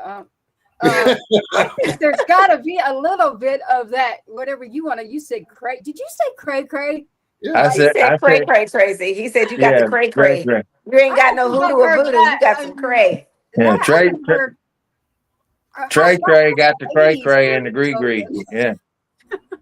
Yeah. I think they like, what was that? They said that like in the 80s or something. I don't know, but no, I do love music. Music is medicinal. I do write a lot, so he loves to tease me. Look, there he goes. He's gonna tease me. So just like when I got all of your stuff, I was happy. It's like a kid in a candy store to get all this music. So yeah, when I hear some good music, man, I'm like, yeah, I was sitting there and I was like, yeah, It's like, please don't send me more songs you're writing, Tracy. I'm like, okay. A lot of this music is so different. It's like that particular song was like probably like 15 years ago, right? And that's one of the songs my publicist like because of the story behind it. But like songs like Soul Food, that's a more modern song with a different type of production. And the other one, the Ugly Man song was in that same era with that song. Now that was a crazy, crazy song, because Ugly Man was just such an interesting character. And then his ultimate thing was he was at a club, on a date, and a woman really liked him and everything, but she was so embarrassed to leave with him from the club. She put him in the trunk. Ooh. She literally had him ride in the trunk. When she pulled into her house, she let him out the trunk. Well, he got in the trunk, so it's his own damn fault. His name Earl. You know, he was like, Yeah, I ain't got no sympathy on a grown ass man getting in the trunk. That part. Right. Yeah. On his own volition, too. No, On his I own, agree with yeah. you, Unc. If she didn't hit him in the head, it ain't her fault. Right. I wanna sling into. I want to dig in. Hey Tracy, I want to dig into some of Bree's, and I want Henry to hear it. I want him to go back and forth. Yeah, I was We gotta- just rolling over to that as All we're all right. sitting here talking about hoodoo, crows, Yeah. chickens, the man Yeah. with 2 jobs in the trunk, and Yeah. Uncle Rhino with his cray cray. Tonight you're on to Step Tribe, Pitches Inside the Wire Productions. We are on 107.5 The Swamp, Texas Free Radio, True Grit Radio, Music Row Radio. Whoever I'm leaving out, I love you, and I just can't say you all, but love you all. Just follow Two Step Tribe. You'll figure it out. We love you. Brie, Mrs. Brei Carter, Henry Turner Jr. right there with you. I got the question today. Miss Marcia said to be sure to tell Brie that she remembers Brei Carter. Brie, you played there, and she specifically remembered you. Henry, Marcia asked you if you remember Brie. Did you remember that question? Well, I do remember that question, but I didn't. I know the answer. It was from the cutting edge. It was from the cutting edge. I'm bad with names. I'd see somebody because I'd be like, Yeah. Well, I am like that too. So, but she wanted to be sure as soon that as I saw her face, as soon as I saw In her New face, Orleans. Yeah. In New Orleans. Yes. Yeah. Okay. Awesome. Yeah, Well, good so to see you. Look, good to see you again. This was definitely meant to be. It's been too long from one Louisiana person to the next and the next and the Texas person. Yeah. It's just good to be here tonight. Yes, it is. It is. And so Marcia said to remind you that she loved Brie and that y'all were there and you got to meet her in person actually. So did you tell Miss Marcia that I did bring it up? I will definitely do that. How could you not remember me, Mr. Henry? What's up with that? Your name, I mean, I know so many Brees and Briannas and You know what'll get you is remember that hers has the EI because all when I'm putting in her name, I'm like, whoops, Yeah, but y'all don't understand this. We talking about Henry Turner Jr. He got folks buzzing around him all the time down there. So that's just he's trying to get he I already know, and so he's trying to. It's a blur. It's like, I have to see somebody's face. I've been talking to somebody on the phone. They said, "Man, we met Thursday, right after you did the television thing, and blah blah blah blah blah." And I'm like, "Wow, okay, that was like 60 people there." So let's see. Well, they tell me that the memory's the second thing to go, and I can't remember what the first thing is. So I'm just laying that out there. I actually have to say that I'm actually like that too, Henry. Like I need to be visually reminded, and then I can go, oh, you know what? I do now. So I will. That's I will because you cray. No, if it is not. If I see a person, like a few times, and their name will stick. But yeah, I don't want that name to stick. So please. Yeah, it's on the fly. It's just real hard, and I mean, because I'm doing volumes of people, it's not, and I feel really bad about that, but. It's nothing I can do about it, and I just no. We've got you here. My little brain would explode. My little brain would explode if I tried to remember. But there's only one and only one. Cray. No, do not start that. So actually, it's Tracy Two-Step you're on with right now. Do not go there. You could say Ellie Mae. You could say all kinds of things. Just don't use that one, and I'll tell you why on the back channels. But I had to work my whole life to stay away from that stuff. Henry trying not to laugh. When he laughs, it encourages me. It's not my fault. On it too. I don't even think that's how they say it nowadays. Oh my Lord! So let's play some Brie, or I'm going to start fidgeting again. Yeah, and you're making my brain fidget, literally. Yeah. Listen, guess what I got?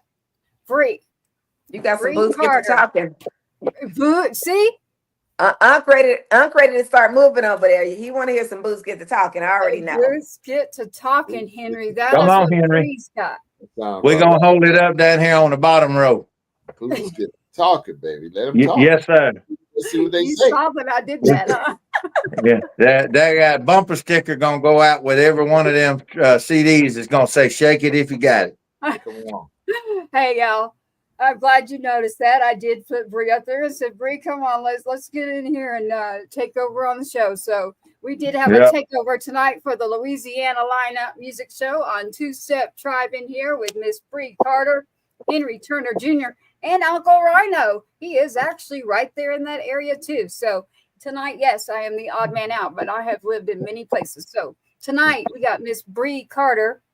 Brie, you are a Army veteran. I don't know if you like to talk about that much. Some people do. Oh, some for people sure. do not. Good. For I sure, just want to say definitely. thank you for sure. It is Women's History right now for Military Month. So having you on for multiple reasons. Number one, just you as a person. You're just Thank what I you. call good people. Your music and everything about you, your energy, your aura is beautiful. Now, It really is. No, it really is. We see that like this. No. But in real life and private, like she is just an angel. Oh, Same thing with Henry. Henry's solid, man. Henry's good people. And so that's what I'm saying. This is what they look like when the cameras ain't rolling. They're beautiful. So I just had to interject. Now I'm getting back You in the are trip. too, Go ahead. You are too. We love you dearly. But We no, did, Tracy, I would do it all over again. The military, initially, I was enlisted.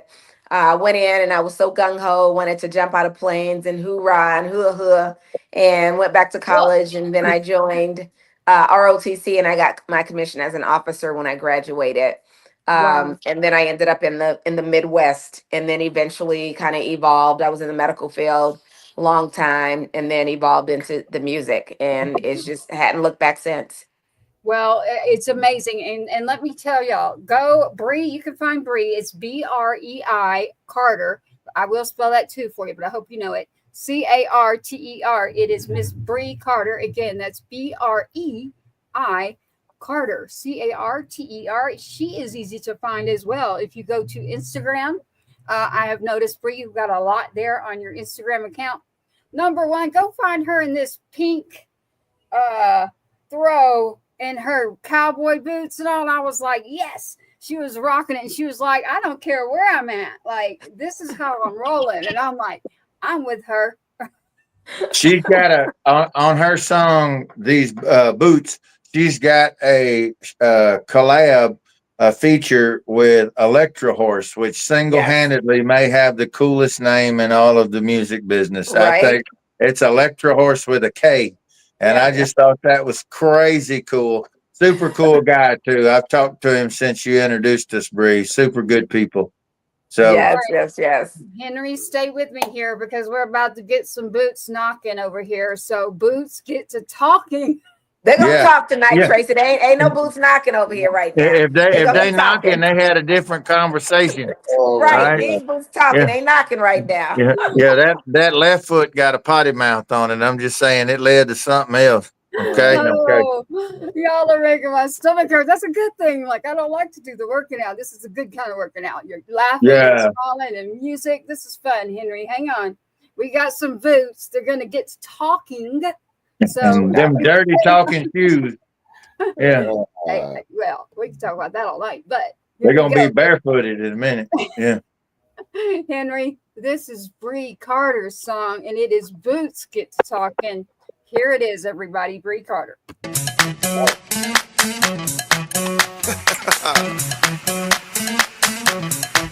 yo, Brie. Hey. Let's take them back to Louisiana. Come on, let's go. Boots get to talking, baby, all night long.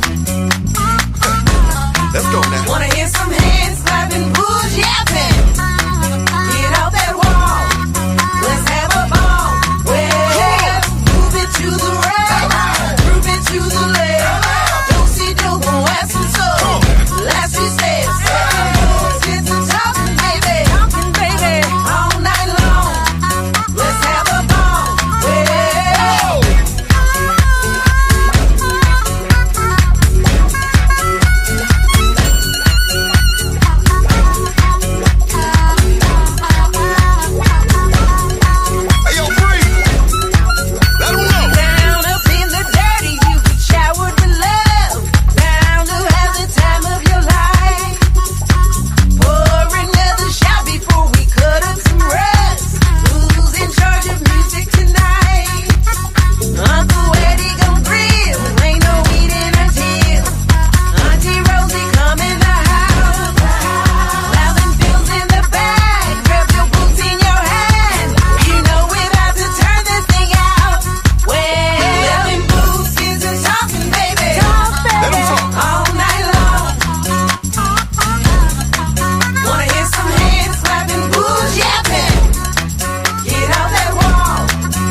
to the dance floor high. I've been waiting all week just to hear your boots speak. While you're trying to whisper now, put your hands in the sky. Ta-na-na-na.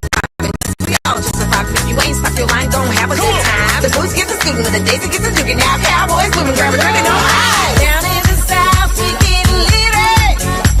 Nothing like a good time with family. If we start fighting, this ain't just delay. Just another good time in New Orleans. Let them blues get to talking, baby. All night long, all night long. Wanna hear some hands clapping, booze yapping. I ain't yapping yet now. Get off that wall, let's have a ball. Well, move it to the right, move it to the left. Don't see dope and west and soul. Last few steps, let them blues get to talking, baby. Hey, y'all been talking now. Come All on. night long, let's have a ball. Well,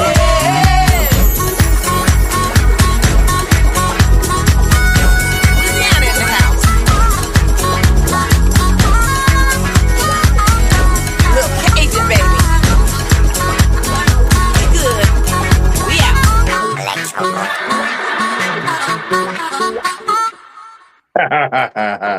Wow. What do you think, Henry Turner Jr., about her song? I gotta know the backstory. I love the song. I gotta know I thought there's some knocking going on. That's what I was What's like, the oh. backstory on this? I mean, how did these boots get to talk? I mean, what they just started. So, that's right. The boots talking. So my brother Electro initially, so the shell of this song was already written by him initially. And initially he was pitching it to someone else. And he was like, no, I think this is your song. And we got together and then we tweaked it. We added the third verse to it and what have you, and added the rap in there to it. And it just became a Brei Carter song with my brother Electro Horse. But he initially started writing it and then allowed me to come in, add my own spin on it. And it's just about Louisiana having a good time. The music, the harmonica, everything that just coming together and just having a good time. And it just where I grew up. And you know, you out in the field, got your boots, your hats. Huh? When boots are talking, how do they do that? I mean, That's why I They say dancing. knocking They don't on stop. They moving. So in addition to this, there's a line dance with this song. So Oh, your boots don't stop. You moving and you grooving nonstop. And the cool thing about this is because it's so real. It's great production, phenomenal production, but it's so real that they shouting out to Louisiana. But I see people in Illinois, I see people in the Carolinas, I see people all over. That's their soundtrack, that's their song, and everybody got people from Louisiana somewhere, you know. Right. They're gonna be. We've got people that are like, one's got Party in here. One's, did y'all see the other comment in here? It was pretty funny. I don't really get one of them, but they were hitting up some stuff. I was like, okay. So shout out to Drive By out here, having a good old time with the music. Shout out to you, packing up some tangy flowers and hitting on it. Cheers. So But that's shout a, out. Shout that's a out. All right. That's a great song, Brie. Okay. Thank you so much. Great song. I love it. So I was going to go there. So there is an actual dance. So when you talk about going to the left and it's talk about going to the right, the whole thing is just grooving up in here. So I love it, Brie, and I love your story on there. And then Electro Horse in there, you know, because I did listen. I was listening to this. Like that is just a song. The other one you got in here, Country. Henry, she's got one in here. Country Lives in Me. I did not listen on purpose because I wanted to know when I see you what country lives in me. What are we talking about here, Brie? So Country Lives in Me, it just talks about me growing up back in Louisiana in small town outside of Monroe called Sterlington.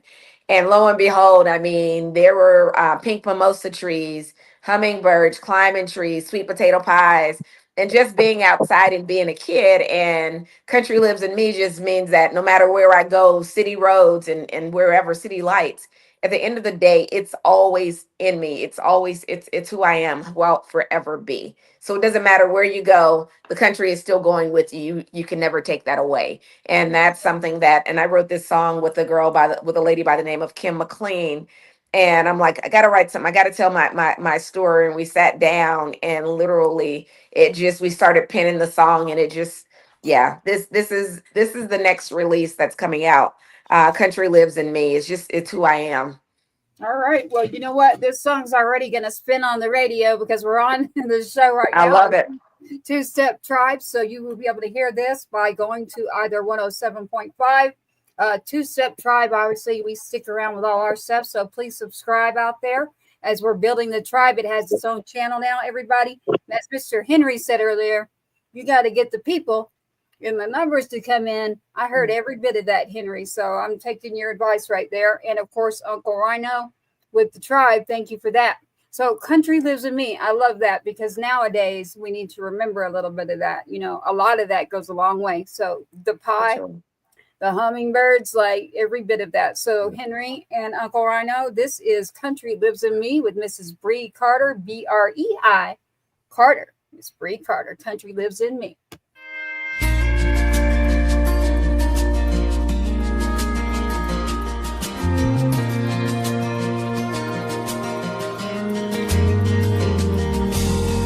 Willow trees and porch swing laundry drying in the honeysuckle breeze.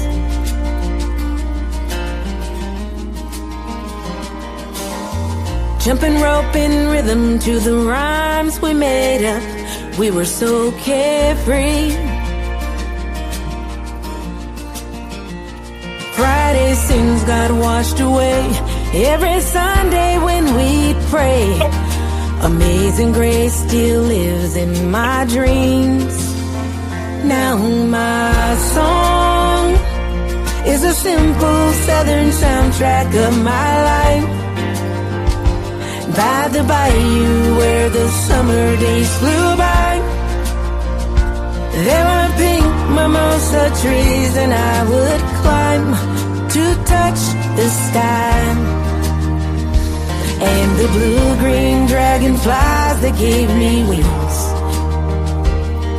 I've traveled down 1,000 city streets, but the country lives in me.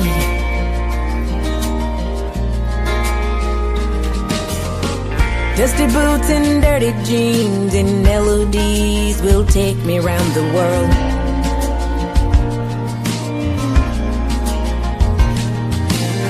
No matter where I go, you better know I'm still that Louisiana girl. Good Lord willing and the creek don't rise, I get home by supper time.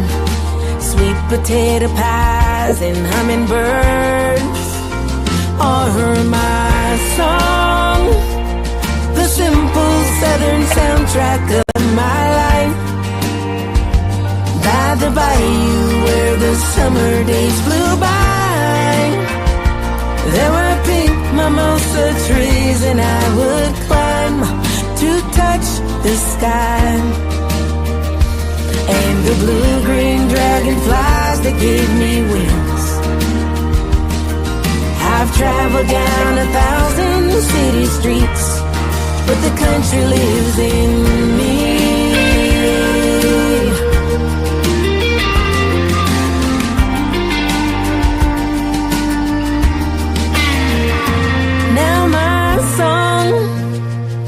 Is a simple southern soundtrack of my life. By the bayou where the summer days flew by, there were pink mimosa trees that I would climb to touch the sky. And the blue-green dragonflies that gave me wings. I've traveled down 1,000 city streets, but the country lives in me.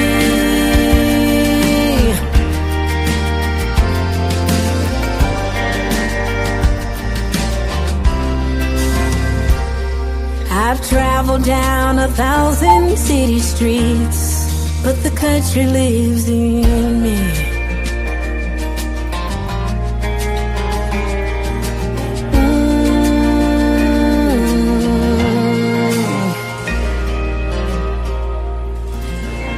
Tell us where your next show dates are, Bree. Where you got coming up? Orangeburg. Thank you. Orangeburg, South Carolina this weekend. On the Mississippi circuit, there's a ton of shows coming up in Mississippi the next couple of months. North Carolina is coming up, and then Georgia. So actually, the 1st of April, I believe I have LA. So it's like a big dance festival. Have that going on, and maybe Europe this summer. There's a Okay. big festival that they're doing in Europe that they've just asked Electro and I to do. All So we right. have that as well. We have a tribe member, Nick Burnitz Pizzigani, over there with the Whiskey and Cigarettes radio show. He's part of the tribe, and I'll connect you off channel. So while you're over there, you can get the opportunity to make a few more friends while you're over there. I love it. Mr. Henry. Let us know Henry. about North Carolina too. What part of North Carolina? Henry, what dates Shelby do and you have Charlotte. coming up? I'm at my listening room 3 nights a week. Yes, And sir. that's my main gig. Thursday, Yep. Friday, Saturday. Thursday, that. Friday, Saturday. You can find Henry Turner Jr. at the listening room, literally there in Baton Rouge. I knew that one. And Brie, I was trying to check out where in North Carolina because of one of our partners is there too. So we'll be sure to put that out on that show as well. So you can on the back channels get me those dates. But again, as I just pulled up for everybody, you can find Brie as well, Brei Carter, Miss Brei Carter for her music. Now look, I told y'all I've got 7 of Henry's. We got time for one more of each, and then we'll have to bid everyone adieu. But just so y'all know, once y'all been on the tribe every 3 months, we like bringing y'all back for updates. And so it'll be a regular thing if you're down for it. If we hadn't scarred you for life too much tonight. Always. Yeah. Always, Unc. Yeah. Listen. Good experience. Yeah. Well, that's what we about. Yep. That was a very powerful song, Brie. That song Thank you. was very powerful. The hummingbirds and the Yeah. pie, Thank I you. mean every bit of it. And I loved that picture of you as well outside, you know, the real outdoors picture. Mhm. That's what I call that's just life, the real life that you're Right. living, and you could hear it and feel it in those words. So I Yeah, like to I could feel her going country. You know? Yeah. It's For sure. pretty interesting. yeah, she went country. We got our boots talking and we're going country. On a different energy. Well, Yeah. folks don't realize, man, rock was born from the country, you know, and all the a tree. I say this all the time, but the young ones are starting to pick up on it, man. Trees can only get so tall, and they always will fall over. And when they do, all the new growth comes from the roots every time. And that's just like music. Music's going to get so far away from the roots till it falls over, and then it's going to start the whole thing over again. So that's where we're at right now. Henry keeps it close to the heart, keeps it close to the soul, keeps the roots alive. He can rock too, though. That's the thing. And then Brie comes at it from the pop and rock side, and then she'll turn right around, slide back over and touch on some of the country roots of it. So just there's so much that you guys just needed to be in the same room, and this is the best we could do for the gas money. This is a good room to be in. I like that. Thank you. I completely agree. Yeah. Yes, well, I love every bit of this. And so in radio world, broadcasting world, it's in 30-minute segments. So we have another 20 minutes here on Two-Step Tribe with Patriots Inside the Wire Productions here with Uncle Rhino. Got to point that out, Mr. Uncle Rhino. You'll see him every night on the Two-Step Tribe. You'll join us on a Tuesday and a Thursday night, 8:15 p.m. Central Standard Time. I am Tracy Two-Step here with Two-Step Tribe as your radio broadcast, podcast, TV, wherever you want to listen, but you should come back and watch. You were going to see Uncle Rhino's shirt, like flames going everywhere. You got all this stuff that you need to come see what we're up to over here and why we're laughing so hard as well. So you'll love it. We're going out on 18 different platforms, podcast, radio stations, streaming platforms, social media, all at the same time right now. Awesome. Yeah, you got it. And what I'll do is, Henry, can you stand by? Because I want to know something about Ugly Man. She all over that ugly man. I'm telling you, all over him. What I Ain't like even asked if he's married or nothing. He's just all over him. no, I like like ugly guys. I can tell. Yeah. no. But like you brought up that word, I just like no, it wasn't for that reason. Yeah. She'd have one in Paris Hilton dogs, ugly and hairless. It's bound to be expensive. That's what I'm like. I'm like one of these. No, I got myself a boxer dog, and he's got that bite like that ugly, that little underbite. Yeah, that ugly kind of thing. and I love him. Oh. That's why she want to hear about that ugly man. That's what it is. I don't want to hear about any man right now, actually, but I am very curious. It's ugly man. She knows it. She's true. I am curious. So when I get to Ugly Man, I know that Mrs. Brei Carter is standing by where she's out remote, so she'll be leaving us here in a minute. But when I get to playing that song, Henry, at least she'll get to hear some of that, and then we'll be able to say bye to Mrs. Brei Carter. Which one do you want us to play, Brie? After if you're gonna leave. Listen, Tracy says she want to hear the ugly man, so yeah, we got time for one of each. We got time for one of each more. So we're gonna do ugly man for sure. What you want to sling up? No, she only had me give 2. She's okay. We definitely got Brie taken care of. And Brie, I'm going to make sure that your songs. Is it okay to go ahead with? I know the Boots. I can send. Yeah, for sure. 7, and then your new one that is out right now, "Country in Me," "Country Lives in Me" by Mrs. Brei Carter, Brei Carter. You can make sure to check that out, and you can check it out on 107.5 The Swamp. Will that be the first radio station to play that? Yes. Okay. Well, there we go. Yep. Louisiana in the house taking care of it. So you can tell me what you'd like to hear. It's just that they started on the ugly man. So I'm just curious, like blaming it on us, Henry. I think you have to do that one, Tracy. You do. All right. You got it. All right, Brie. We have enjoyed having you. I know that when you have to leave, you leave studio, but you'll be able to hear Ugly Man, Henry Turner Jr. If you can, stand by there because I'm going to listen to it, and then I want to hear. I want to see you. All right, you got it. Stand by, everybody, because we're about to play "Ugly Man." Let me say it again: "Ugly Man" by Henry Turner Jr. in the house on Pages Inside the Wire Productions with the Two-Step Tribe. Here we are again at Ugly Man. Mrs. Brei Carter in the house. Thank you so much tonight on Two-Step Tribe. Henry Turner Jr. stand by for Ugly Man.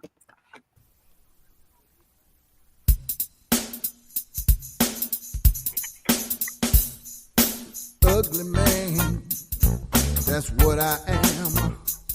Well, I'm an ugly man, that's what I am. Well, I'm an ugly man, I don't get no respect. Well, I'm trying to be kind, so a woman can love my mind. Well, they say I'm an ugly man, but don't think I don't get no play. I work hard at being sweet, 8 days a week. I'm an ugly man, that's what I am. Every now and then I get lucky. Some woman out there wanna take me on a date. Well, I work 2 jobs so I can get double pay. My night job is on the radio, so the women can't see my face. When I go in the clubs, I sit in the dark. When you try to see my face, you gotta look real hard. 'Cause I'm an ugly man, that's what I am. Every now and then I get lucky. Some woman out there wanna take me on a date. I'm an ugly man, that's what I am. I'm an ugly man, yeah, that's what I am. The woman, I might be big, and I might be fat, but ladies, keep in mind, I know how to skin the cat. I might be an overweight lover, but soon you will discover. If I ever get under your covers, you won't need no other. I'm an ugly man, yeah, that's what I am. Every now and then I get lucky. Some woman out there wanna take me on a date. I'm an ugly man, that's what I am. Hey, I'm an ugly man, that's what I am. I know I'm an ugly man, that's what I am, yeah. I'm an ugly man, yeah. Had a date the other night. Woman had to get real drunk. When we left the club, she asked me to get in the trunk. I'm an ugly man, you don't understand, no, no, no. Every now and then I get lucky. Some woman out there wanna take me on a date. I'm an ugly man, yeah, yeah, yeah. I'm an ugly man, ugly man, ugly man, yeah. That's alright, some women like me though, yeah. I'm an ugly man, yeah, yeah, yeah.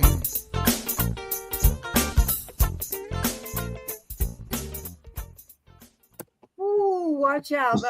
Look back around for I am an ugly man. So listen, I like that song. That song is all about the dude just being as honest as he can, making his living, and I respect that. Yeah, he has a really big personality, though. I know I'm ugly. Yeah. And yeah, he got a really big personality. Do you know this ugly man? Me? I do. Henry? Does Henry know him? I do. I do know him. Henry, I think Henry wrote my new theme song. Yeah.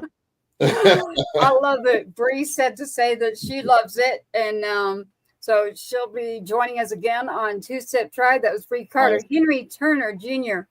You know, you got so much history behind you that it is just, I love it. I'll have to get your number on the back channel. Again, Miss Marsha has been amazing working with Two Step Tribe, even Uncle Rhino today. You know, we got to say hi to her. But your soul food, you know, we talked a lot about food. We got music going on in here. You that's a win-win right there. I mean, books aren't the very first thing that come to my thinking when I think of something. So Tracy, the Soul Food Festival is a really cool project too. You know how Uncle Rhino, you will know this. Like in the 60s, early 70s, all the way back to the 50s, soul food was a popular thing in the urban Black community, right? And the food was being cooked for everybody. But all of a sudden, in the late 80s, the food became taboo. And the reason it became taboo is because of the amount of seasoning, the salt, all the different stuff. And they started saying stuff like, this is the culprit of high blood pressure. This is the culprit of diabetes. It would. You know, and so they made it so taboo and they put such a crunch on it that people changed their way of eating and they changed their style of the way they cook the food. And so fast forward 30 years, and all of a sudden, when there's no more mom and pop soul food restaurants in the communities anywhere because people were so down on it, right? All of a sudden, foreigners from other countries pop up with gas stations, and they got Black women and different people in there cooking soul food in the gas station. All right. So every little gas station deli has soul food joint in it. Turkey necks, you know, everything you can imagine. I mean, but you had a segue in between all that though, where they went with all these massive corporations. People think Taco Bell and let's say maybe Jack in the Box. People don't realize they all owned by the same companies. And so you get 2 or 3 of those companies, if you can squash out all the mom and pops that have history and memories, you know, you can take them. So, but what they did, they sold the same market they took from the urban Black community to all the foreigners that came in with the gas stations and all that stuff. And then So now the economics are rerouted through something like that, and whereas, it used to have 5 or 6 mom and pop restaurants, there is not. So what I decided to do was do a resurgence on soul food in Baton Rouge. So I started the Baton Rouge Soul Food Festival. I went out and found the descendants of all the different popular cooks and people that knew the recipes and all that stuff, and started featuring them at the festival, getting them a booth at the festival, letting them cook and blah, blah, blah, blah, blah. In our first year, we had probably had like 1,000 people show up for the Soul Food Festival. The second year, we had twice as many. Now we're like, we're way deep into it. We're like year 8, 9 or something like that. And the last numbers we saw was like 15,000. And then it got so big, it grew out of the location that we put it originally on the river in Riverfront Park. We had to move it out to a library that can do like 25,000 people. Wow. And so it's a phenomenon right now. It's our largest festival that we produce. And it has the largest community impact of all the festivals. I think that's happening all over the country, and it's not just with a single type of food. I travel so much, and if you really want to learn the people, if you really want to connect with the people, then you've got to eat what they eat. You dance and listen to the music they play, and you pray with them. If you pray with them, you do those 3 things, that will connect you to them. When you leave, you'll take a piece of them with you when you leave, and you'll leave a piece of you behind with them when you go. That's how you truly connect with people. And I've been in Little Havana and Miami, and I've seen the same type of thing where somebody's abuela, somebody's grandma over here is making their version of soul food, which is poor people country food, And then New Orleans, you got it. Georgia, you got it. Alabama, Mississippi, through the Carolinas. Even the hillbillies got their version of it up there. It's some kind of country cooking like your grandma made. Well, let me say this. Like when you Google the definition of soul food, it's going to start talking about the food that the plantation owners threw away, right? And the slaves went and got it, and then they prepared it, and they turned it into a delicatessen over a long period of time. They even started going down into the urban Black community to eat it. So that was the origin of soul food. When you Google it, that's what's going to come up. It's just the reality of it. Any of the best food around the world almost always originated with poor people. If you look at the Sicilian food and Italian food, you're not eating the stuff that's like made for the king. You eating the stuff, it's like the Mexican food that we eat and the Tex-Mex in Texas. That was all the cheap stuff you could make a whole bunch of and feed a bunch of crazy cowboys, And then the same thing. Everything has some kind of equivalent to the lower classes. It was all, but that always was born into the best food. The spiciest food comes from the hottest, wettest climates because it was antibacterial. They realized that the stuff that you were eating, they incorporated that into food for the things that can get into your system in those type of environments where it's hot and humid.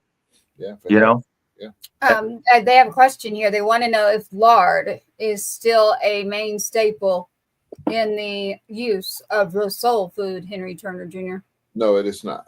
Okay. No. I said no, actually. You want to know what I said? What has happened over a period of time is that they've come up with, like what they call healthier ways to cook and get the same taste. Oh, yes. Here's what I said. Bacon grease. Yeah, you come to my house, you getting tallow and you getting I'm dragging grandma's soup spoon full. I'm getting me a big ice cream scoop of that stuff and slapping it in the skillet. So now check this out. You know how like when you're dealing with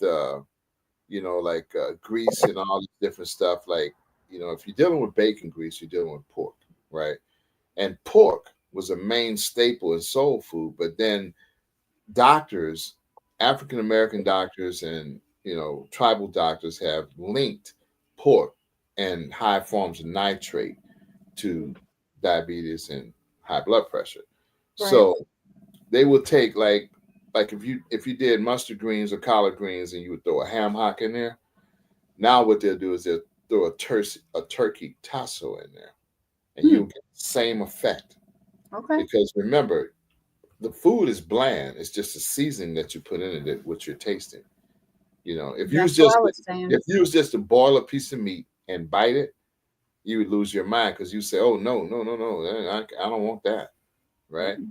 But as soon as you season it up with salt and pepper and paprika and cayenne, whatever, now you got Popeyes. I'll be the guinea pig. You can work on me, but I'm hardcore old school, like, because all my grandparents that grew up too, they all got in their late 90s and outlived everybody I know that's falling over dead now in their 50s and 60s and early 70s.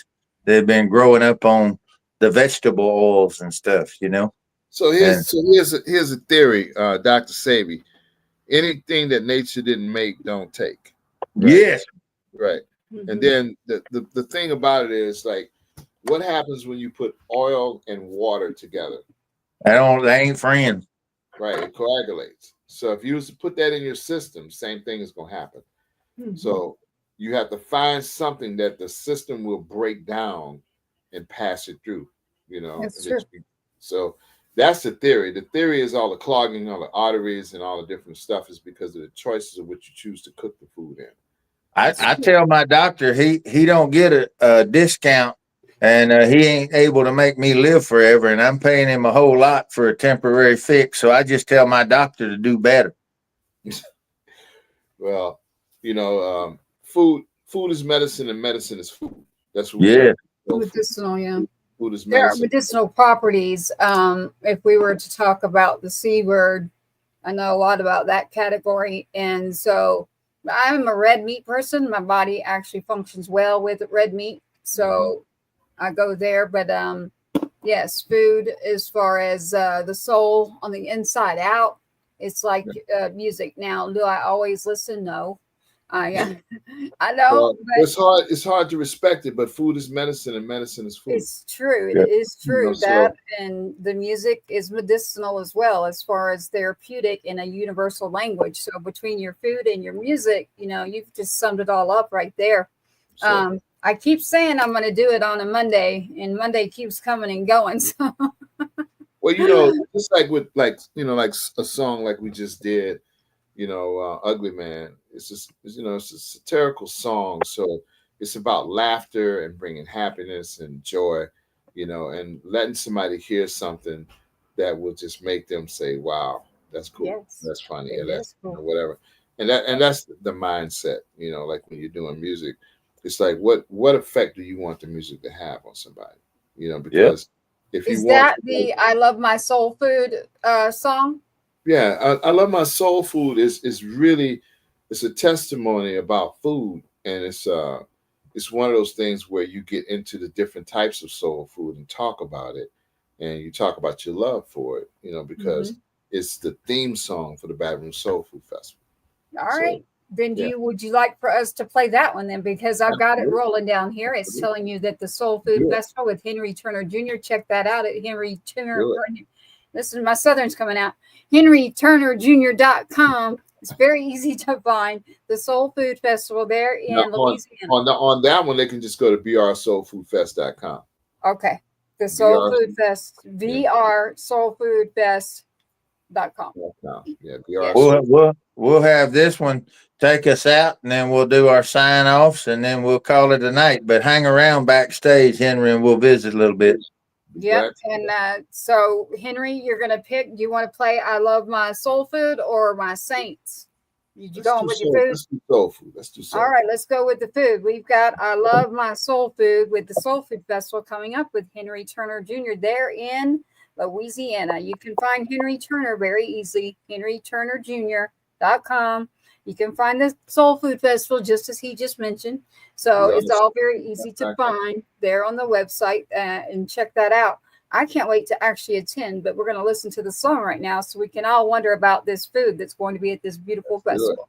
Here it is. Said I love my soul food. Oh yes, said I love my soul food, y'all. I love this food, said I love my soul food. Oh, I love this food, said I love my soul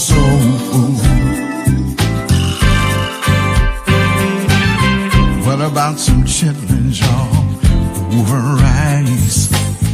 What about some collard greens and cornbread?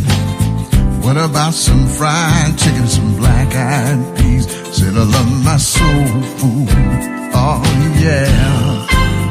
Said I love my soul food, oh that's what I love my soul food, y'all. I love it, I love my soul food. I love this food, said I love my soul food. Play some piano for me. Come on and play some piano now.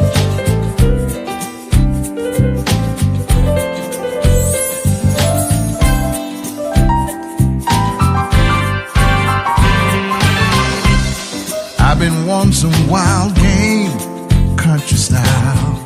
Been wanting some stew rack, rice and cornbread. I've been wanting some coon and some sweet potatoes. Said I love this soul food. I love this food. Said I love my soul food. Y'all don't hear me. Said I love my soul food, y'all. I don't think you really hear me. I love my soul food. Ooh, said I love this soul food. I love it, I love it, I love it. What about some baked chicken, green style corn, y'all? What about some turkey necks with the rice and gravy? What about some smoked sausage and smothered potatoes? Said I love my soul food. I love my soul food. Ooh, I love it.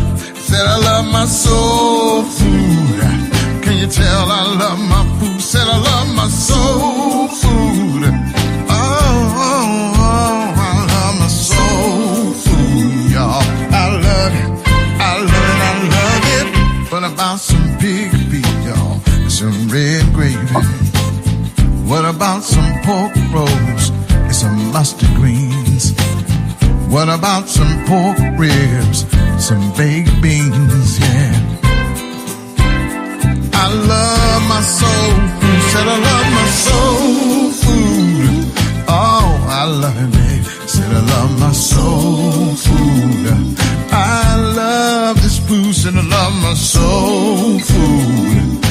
Yes, I love my food, I love my soul food. Oh, I love it, I love it.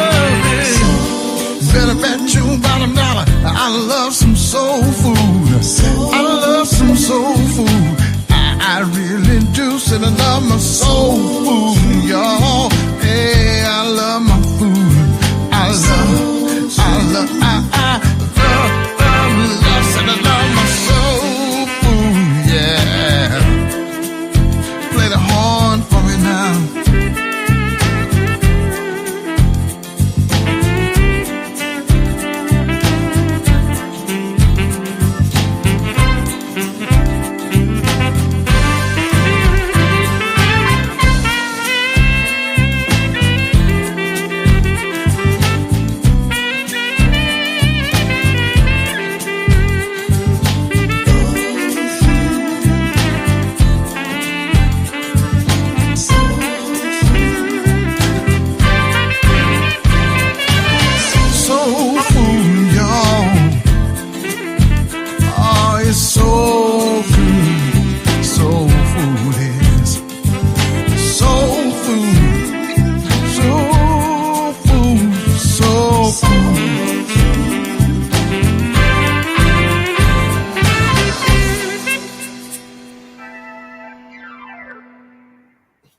Ooh, we love some soul food. Yeah. I heard every bit of it. They loading up paper plates. I can see them paper plates loading up right there. Yes, indeed. Yeah, the gravy, the red gravy. I definitely caught that part. You gotta have the gravy. Gotta have it. If you don't know what red gravy is, I don't know what to tell you except you need to try it. That's right. You missing it. If you never had that, it, you do it. that and pinto beans. I heard that too. You know, that's a Henry. So real quick before we roll over here, pinto beans. You know, that was a thing in the South too. Earlier we were talking about that hoodoo. It was like you better have your peas, your black eyed peas at least on, right? That's right. So red beans, black eyed peas. And, yeah. Purple Hole. I even talked about coon. I said I want some coons, some sweet Yeah. potatoes. Yeah, I never did like that. I tried that one time, and the more I chewed it, the bigger it got. I said I ain't gonna do that no more. Like coon and sweet potato, baby. You put the sweet potato in his mouth. Man, Yeah. I remember being a little boy, man, and lifting up like a Dutch oven top and saw a raccoon with a sweet potato in his mouth, and I was like, "Whoa, what is that?" I said, "Grandma, what is that?" She said, "Baby, that's a coon." I was like, "Wow." She just pulled off a piece of meat and said, "Here, try it." I tried it. I was like, "I like it." I was like, "I like it." Okay. Little city boy, man. I was up in Mississippi hanging out with my grandmother, and I was like, "Yes, indeed." Yes, Okay. good stuff. Yeah. A lot of people got by living off of food just like that. So definitely, I love it. I love it. And again, the Soul Food Festival is going on there in Louisiana with Mr. Henry Turner Jr. You can also find his music all over. And where would you like to go, Uncle Rhino? You know that I have yours too. What would you like to do for Henry? I think tonight, we we out of clock. I think tonight we'll sign off. Okay. And then what we'll do is we'll just plan on having Mr. Henry back and having more time with him. We'll do the same thing with Brie. They're regular tribe members. They need to keep seeing their face in the same damn place. We're going to keep doing it over and over till they get tired of looking at us. Well, sounds good. Thank you, man. Thank you so much. Sounds good to me for sure. So here tonight with Henry Turner Jr. And again, we had Miss Brei Carter, Brei Carter, Henry Turner Jr. You can check him out very easily. Like he said, it's not that hard. Actually, there's a whole lot out there on you, by the way, Henry. Yeah, Henry Turner Jr., it's a lot. Yeah. It's great stuff, beautiful stuff. The listening room, you'll find everything about the 3 festivals that he has spoken about and the songs that we're talking about as well. The listening room, we thank you for that too, for joining us tonight. The TV show is incredible too. We have a TV show and we feature a lot of music video. We featured Uncle Rhino's music video already on a couple of episodes. Okay. So if you ever want the tribe show, we can dig up music and all kinds of stuff through here. So Uncle Rhino is the one connecting the dots here, literally. Awesome. So I'm just technology jumping all around. You're a big part of it. You're a big part of this. I can feel that. She's the heart of it. It's a medicinal part, maybe. Picked a great person to do this.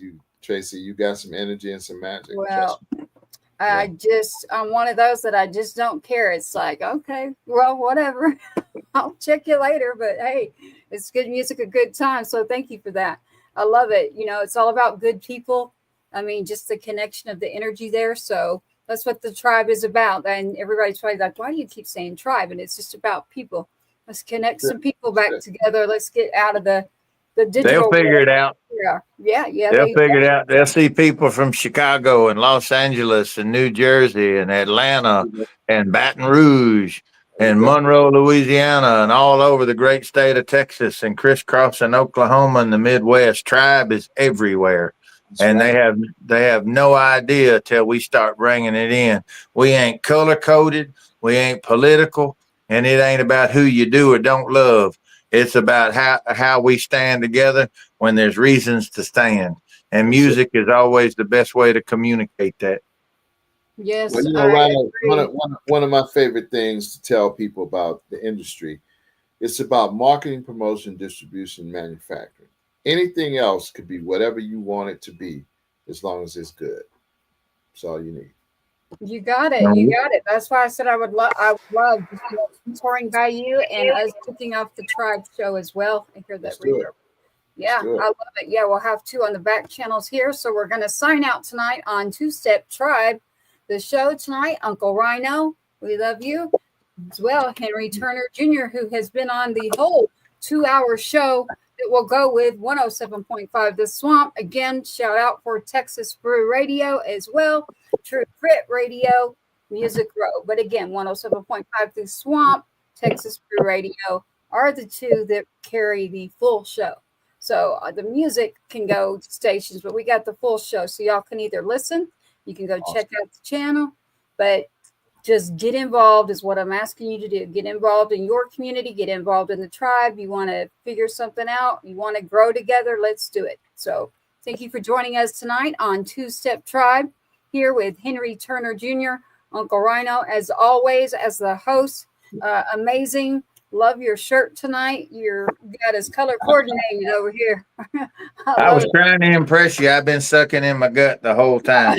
We can't forget Brie, the beautiful, amazing Brei Carter. No, I don't forget her. That's for sure.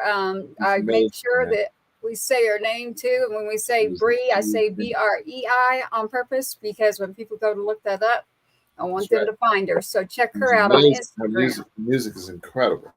Yeah, I still think those boots were knocking, but they might have after the video. Look, that song, just from that little like mix up and cut that out right there, and that song, everybody be laughing and wondering what the heck we're talking about right there. There you go. That's marketing 101 right there. Yeah, that's it. Like, what is she talking about? Those boots are knocking. Yeah, go look. Henry, it has been a pleasure having you on tonight. The Patriots Inside the Wire production with the Two Step Tribe show.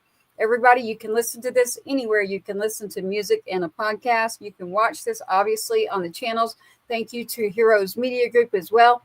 Again, the radio stations, thank you to you.